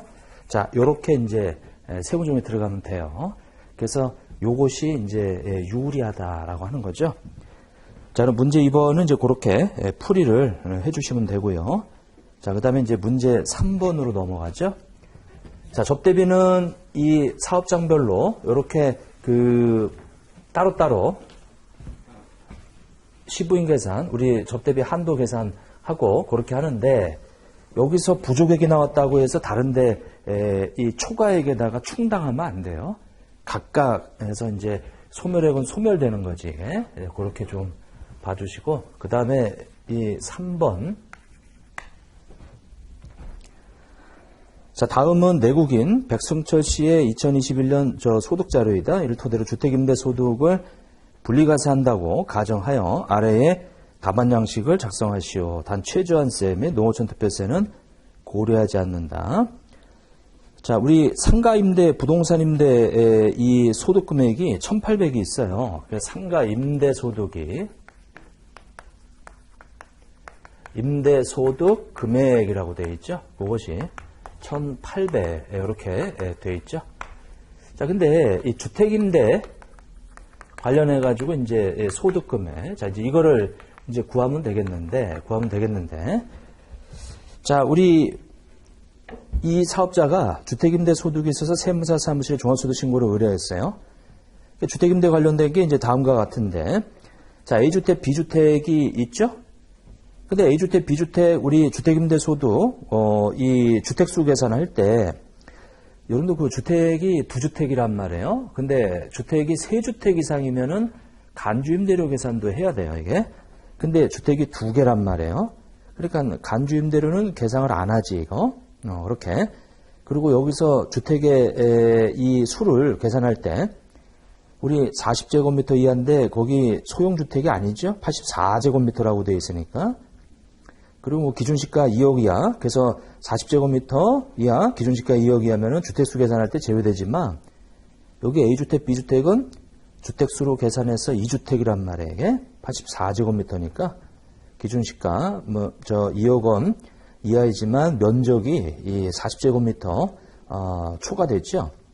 그래서 이제 일단은 주택수에 들어가서 일단은 이 두 주택을 임대하고 있는, 그러면 당연히 월세는 과세란 말이에요. 이게. 그래서 원래 한 주택이면 비과세지만 이게 두 주택이란 말이에요. 그래서 거기 87만 6천 원이라고 하는 월세를, 자, 요거 1월 1일부터 10월 30일까지 876 곱하기 이제 10이다라고 하게 되면, 자, 1051 2000 이것이 이제 총수익 금액이 되겠죠.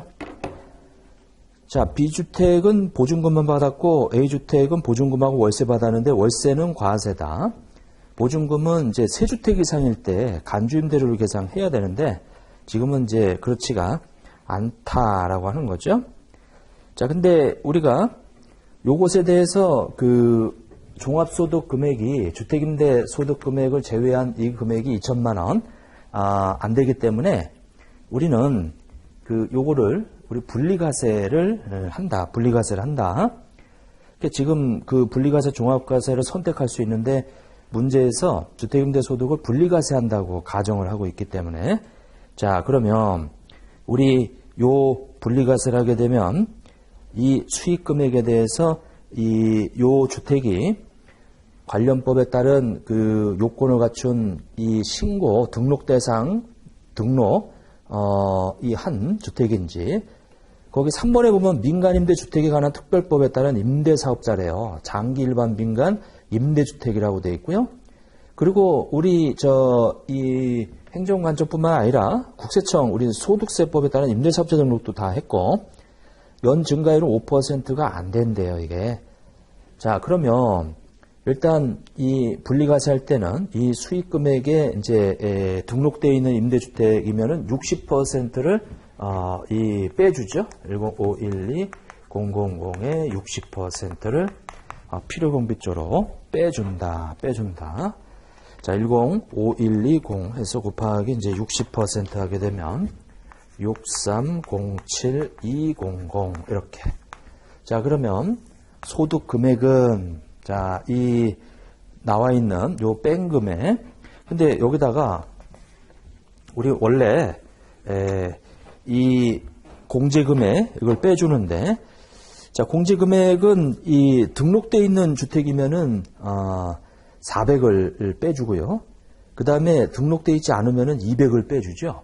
다만 2천만 원 이하인 경우 그 외에 이 종합소득 금액이 요 2천만 원 이하인 것은 여기서 400 또는 200을 빼주는데, 여기는 이제 등록되어 있는 주택이니까 400을 이렇게 빼준다. 그러면 과표가 나오죠. 이렇게 해서 과세 표준 이렇게. 자, 과세 표준은 이제 10512에서 이제 빼기 6307200 마이너스 이제 400만 원 하게 되면 20만 4,800원이라고 하는 것이 이제 나올 거예요. 자, 분리과세는 이제 14% 세율을 적용을 시켜서 산출세액을 이제 구하죠. 산출세액을. 자, 그러면 곱하기 이제 14% 하게 되면 28,672원이다. 이렇게 이제 되고요. 자, 그 다음에 이 주택이 거기 아까 장기 일반 민간임대주택이라고 했어요. 장기 일반 민간임대주택. 장기 일반 민간임대주택은 세액감면 대상, 우리가 분리과세를 하든 종합과세를 하든 모두 적용되죠. 자, 다만 하나 임대하면은 75%지만 두 개 이상 임대하면은 이제 50%를 이제 이 세액 감면을 해줘요. 자, 이거는 이제 두 채니까 50%를 적용을 시킨다. 50%를. 그러면 곱하기 50%면 이제 14336이에요. 14336이다. 자, 그렇게 해서 이제 요거를 빼주게 되면 이제 결정세액이 나오겠지. 이렇게. 결정세. 이 임대사업자는 요렇게 월세를 받아서 요렇게 세금 14,336원이라는 세금을 내고 이제 끝난다. 이제 요런 얘기죠. 이렇게. 자, 결정세 그렇게 이제 나온다라는 거 그것만 좀 봐주시면 되겠네 이게. 자, 이제 됐고요. 그리고 분리과세를 선택했기 때문에 거기 나오는 뭐 인적공제, 그 다음에 이 연금저축세액공제 뭐 이런 것은 해당 사항 없고요. 요거는 그 상가임대주택 뭐 관련해서 이제 거기서 이제 요런 내용들 이제 적용시켜 주면 되고요.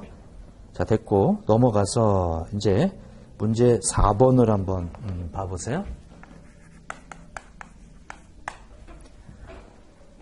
자, 근로소득 관련 자료이다. 2021년 총급여를 계산하되 계산 근거를 명시하시오. 이렇게 돼 있네요. 자, 거기 보면은 이제 두 군데 회사에서 일을 했네요. A 회사, B 회사 이렇게. 자, 그래서 요것은 21년 1월 1일부터 우리 그 7월 31일까지 일을 했고, 그 다음에 B라고 하는 회사에서는 이제 8월 1일부터 12월 31일까지 이제 이렇게 일을 했네요. 이렇게. 자, 이제 1월 1일부터 이렇게. 자, 그러면 우리 A 회사에서는 기본급이라고 해서 220만원 7개월치 해가지고 724, 724에서 1540, 그 다음에 상여금, 시간의 수당.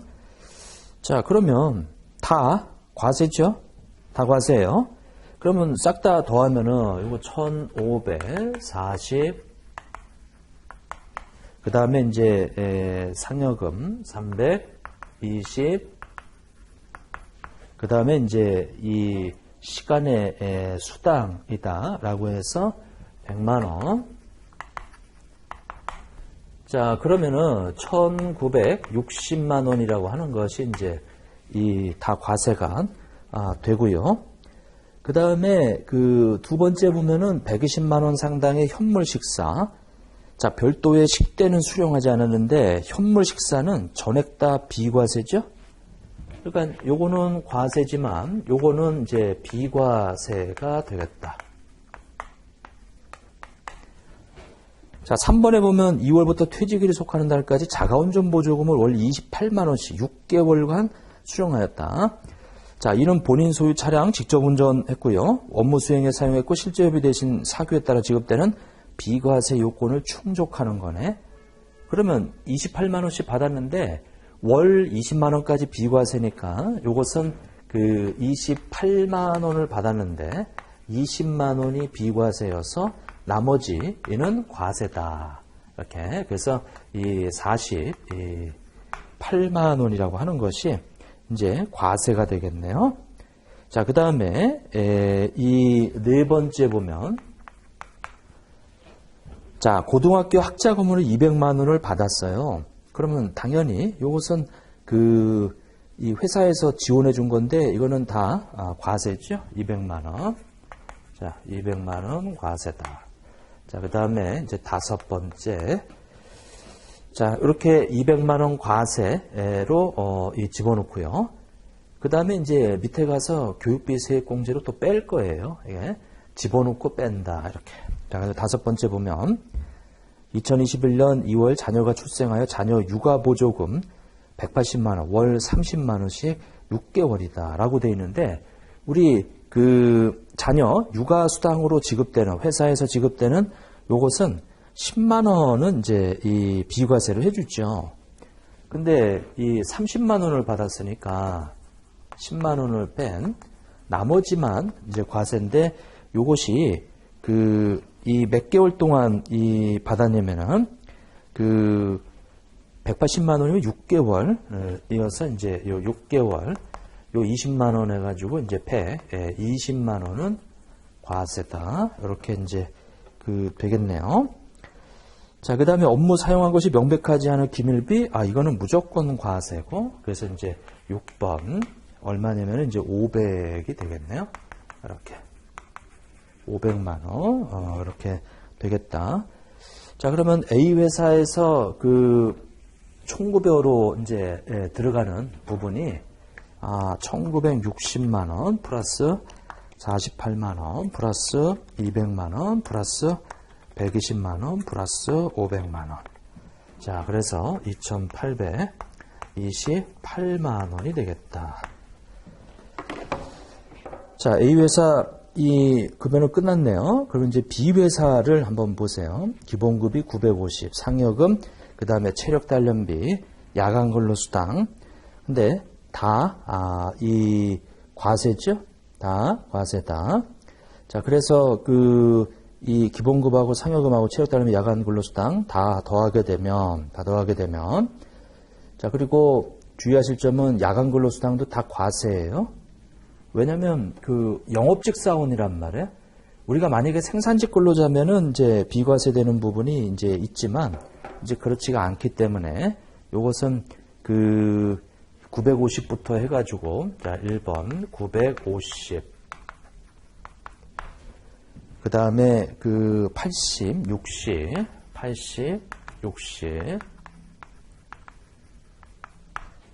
그 다음에 야간 근로수당 150 다과세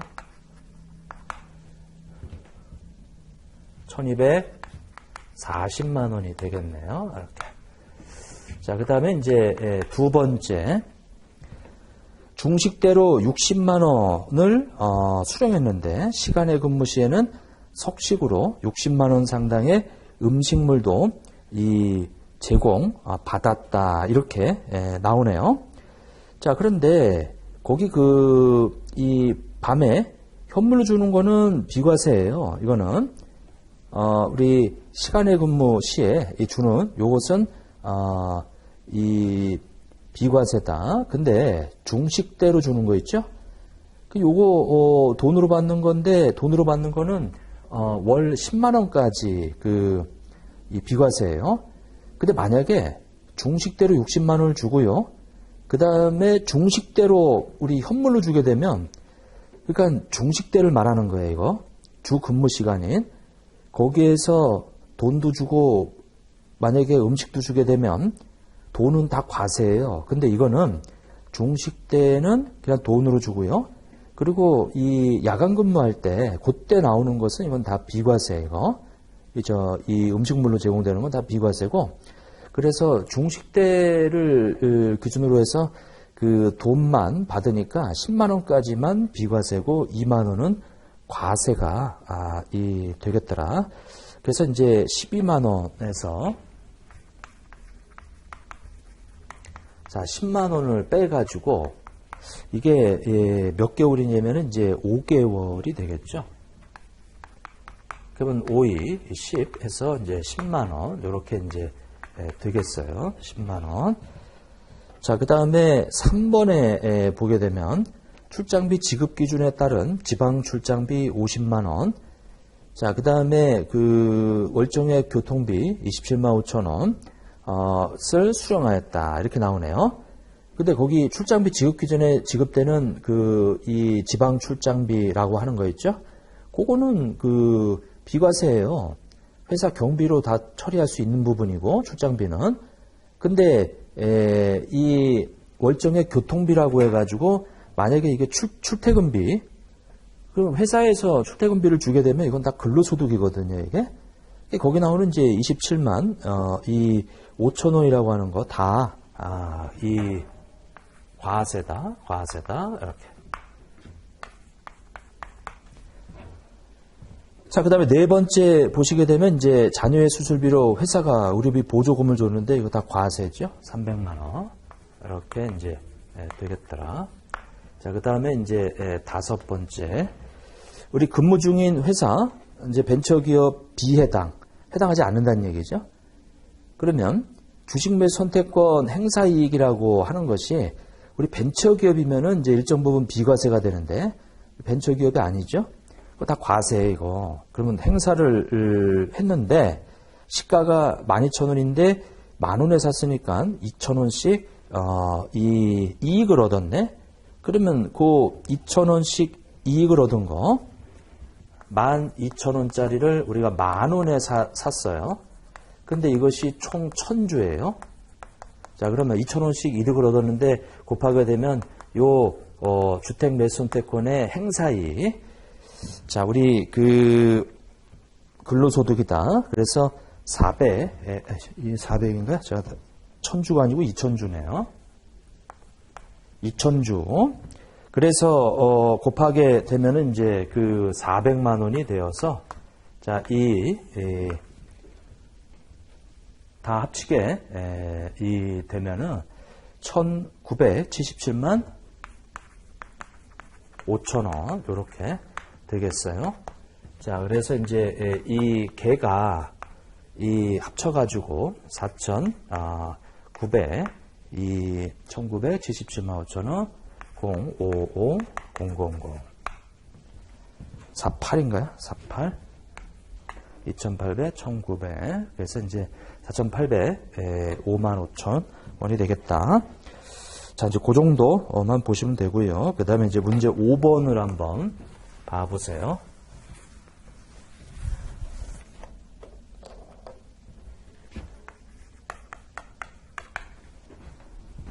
자, 문제 5번은 이제 다음은 정은주 씨의 2021년 기타 소득 자료이다.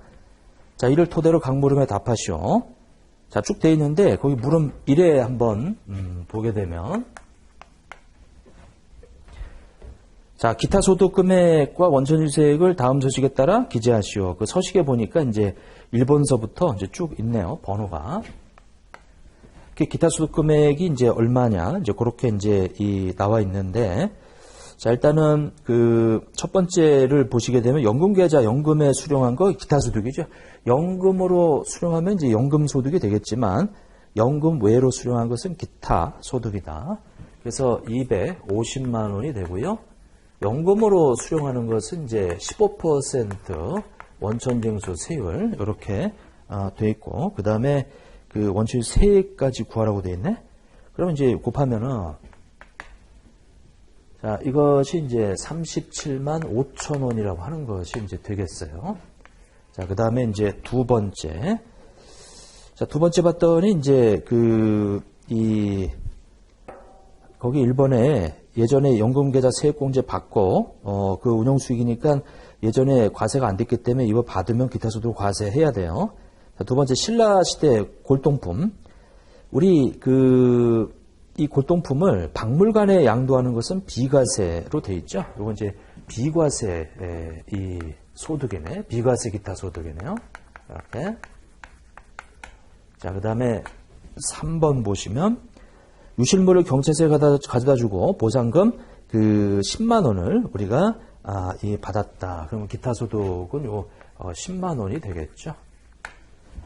자, 근데 이것은 이 기본적인 원천징수 20%를 하는 자, 그래서 2만 원 이렇게 이제 되겠네요. 자, 그다음에 4번에 보면은 복권 한 매 2,000원에 구매해서 100만 원이 당첨이 됐네요. 자, 기타 소득 금액이 이제 이 100만 원이죠. 당첨된 게 이 100만 원. 근데 기타 소득 금액을 구하라고 했으니까 경비를 빼줘야지. 자, 2,000원이 들어갔죠. 2,000원. 요다. 그러면 당연히 99만 8천원이 되겠다. 이렇게. 99만 8천원. 자, 그러면 원천징수는 이제 99만 8천원에 대해서 이제 20%라고 하는 것을 적용하게 되면은 19만 9,600원, 19만 9,600원. 자, 그 다음에 이제 다섯 번째를 보게 되면 뇌물 1,000만 원을 받았다. 자, 뇌물은 기타 소득이죠. 1,000만 원 받은 거. 근데 원천징수는 할 수 없어요, 이거. 기타 소득 금액은 이 1,000만 원으로 돼 있지만 원천징수는 할 수가 없다라고 하는 거죠. 자, 그 다음에 그래서 무조건 종합과세되는 기타 소득에 해당이 되죠. 자, 그 다음에 여섯 번째는 소상공인 공제보금을 폐업 전에 이미 중도 해지하고 우리 일시금으로 500만 원을 수령하였다. 자, 불이백은 400만 원으로 전액 소득공제를 받았어요. 그러면 당연히 불이백은 소득공제를 받았어요. 그래놓고 그걸 통해서 이제 일시적으로 500만 원을 받았으니까 그거는 과세해 있지. 예전에 소득공제 받게 되면은 이제 과세가 안 됐단 말이에요. 그래서 받을 때 다 과세를 하자. 그게 500만 원 이렇게 들어가고요. 이것도 마찬가지로 요 관련해서는 이제 다 15%예요. 이거는 곱하기 이제 15%. 자, 그래서 이것은 75만 원 요렇게 이제 되겠네요. 자, 기타 소득에 대해서 거기 소상공인 공제부금 관련해서 이제 폐업 전에 이미 해지해서 받는 거 15% 우리 연금계좌 연금에서 이제 예전에 세액공제 받은 그리고 운용수익 관련해서 이제 그 받는 연금의 수령은 기타 소득이다. 이 15% 이 원천인 세율이에요. 자, 7번에 고용관계없이 다수인의 강연하고 강연료 30만 원을 받았다라고 하게 되면 이것도 30만 원. 근데 여기는 의제 필요경비라고 하는 것이 이제 적용이 되어서 1 이제 60%라고 하는 것을 빼주죠. 자, 그래서 기타 소득 금액은 이제 12만 원이 되는 거예요. 자, 그 12만 원에 대해서 이제 20% 이렇게. 자, 2만 4천 원이 되겠더라. 자, 그 다음에 8번. 자, 현재 활동하고 있는 국내 원작자의 미술품을 양도하고 6천만 원을 받았다라고 해서 현재 우리 살아있는 원작자 미술품 양도하고 요거는 이제 과세 제외죠. 과세 안 한단 말이에요. 그래서 생존하고 있는 국내 원작자 이것은 기타 소득은 과세를 하지 않아요. 지금 8번에 이것은 과세 제외다. 과세하지 않는다. 그 다음에 이제 9번, 이제 10번 이렇게 되어 있는데, 자, 우리 이 9번은 자, 재직 중인 회사에서 강의하고 강의료로 10만 원을 받았어요. 근데 내가 근로자인데 거기서 회사에서 강의하고 강의료 받으면 이거 근로소득이에요. 근로소득. 별도의 다른 얘기가 없다면 이거는 이제 회사 업무 관련해서 한 강의는 근로소득으로 받은 거이기 때문에 여기 기타 소득 칸에는 이 제외지. 이거는 이제 근로소득이기 때문에 제외되는 거지 과세가 안 된다는 얘기는 아니고. 자, 10번에 보면 간첩을 잡고 국가보안법에 따라서 이 1억 원을 포상금 받았어요. 이거는 비과세죠. 과세하지 않는다라고 하는 거예요. 그래서 이제 이 비과세 소득이다 이렇게. 자, 그러면 이제 그 표는 다 만들었죠. 이렇게. 그래서 물음 1번은 이제 답을 하시면 되고요.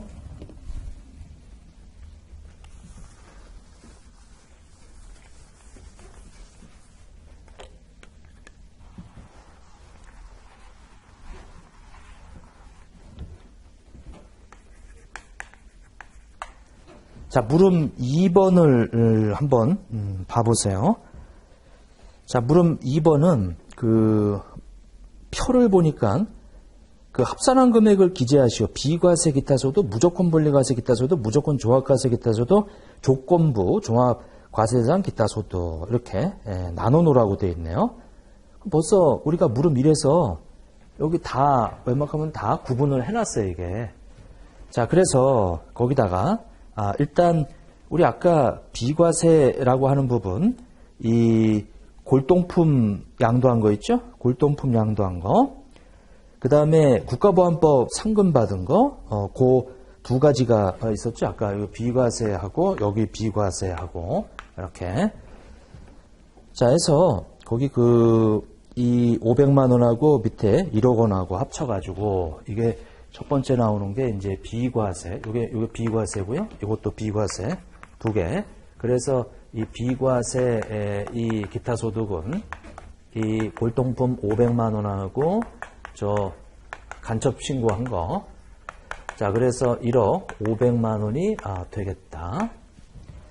자, 두 번째 칸은 이제 무조건 분리과세라고 되어 있네요. 무조건 분리과세 이렇게.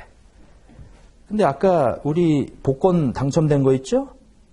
그거하고 이제 이 연금계좌 거기 쭉 보시게 되면 연금에 수령한 거하고 복권 당첨된 거 그것이 무조건 분리과세로 열거되어 있는 거란 말이에요. 그러면 아까 이게 이 무조건 분리과세 그리고 아까 로또가 요거죠. 복권이 무조건 분리과세 그러니까 두 가지네. 자, 근데 얘는 기타 소득이라고 했으니까 빼기 전이에요. 빼기 전 이렇게. 자, 그래서 그 250만 원하고 100만 원 이렇게. 자, 주의하실 점은 요거는 기타 소득 금액이고요. 요거는 기타 소득 금액이니까 문제에서 기타 소득이라고 써져 있으니까 이제 경비조로 돼 있는 거 빼면 안 돼. 이게 350이다. 이렇게. 자, 그 다음에 무조건 종합과세라고 돼 있어요. 무조건 종합과세. 이렇게. 종합과세. 아까 뇌물 있었지, 뇌물. 뇌물. 이, 어디냐면은, 쭉, 보시게 되면, 자, 쭉 내려가서, 거기 뇌물이 지금 얼마로 되어 있죠, 아까? 1000만 원, 요게 뇌물인가요? 무조건 종합과세. 그러니까 이제 원천에서 할 수 없으니까 무조건 종합과세 해버려야 돼요. 이게 1000만 원이라고 하는 거. 자, 그래서 이제 요것이 요렇게 돼 있네요. 자, 그 다음에 조건부 종합과세. 나머지가 이제 조건부지. 그래서 300만 원 초과되면 종합과세 하고 300만 원 안 되면 분리과세 하는 나머지 내용들을 좀 보면은 아까 여기 10만 원도 있었고요.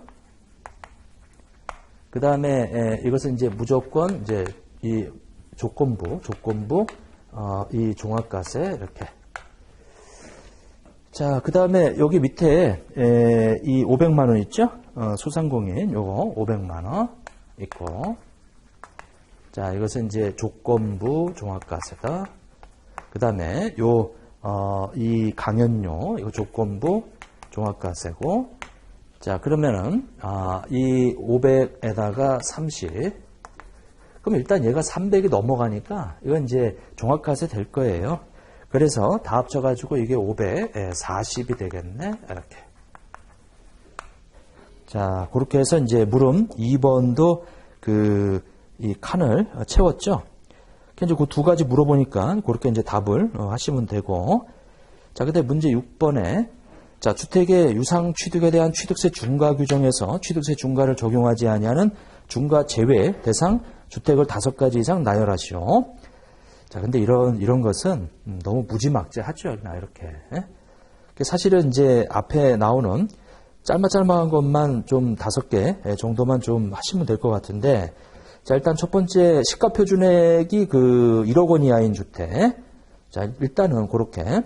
그 다음에 이 뒤에 보면은 지정문화재 또는 등록문화재에 해당하는 주택 뭐 그렇게 되어 있고요. 그 다음에 가정 어린이집으로 운영하기 위해 취득한 주택.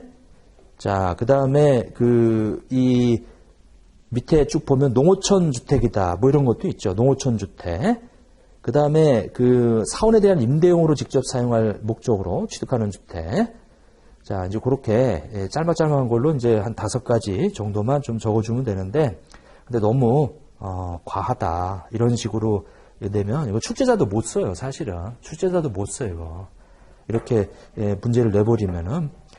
일단은 이 문제 통해서 한 5가지 정도만 아까 시가표준액이 1억 원 이하인 주택하고 노인복지 주택 운영하기 위한 취득하는 주택, 지정문화재, 등록문화재에 해당하는 주택. 그 다음에 이제 가정 어린이집, 운영하기 위해서 취득하는 주택, 그 다음에 이제 이 농어촌 주택, 그다음에 사원에 대한 임대용으로 직접 사용할 목적으로 취득하는 주택에서 연면적이 60제곱미터 이하인 공동주택, 뭐 이렇게. 그래서 이제 답안은 좀 참조를 좀 해주시고요.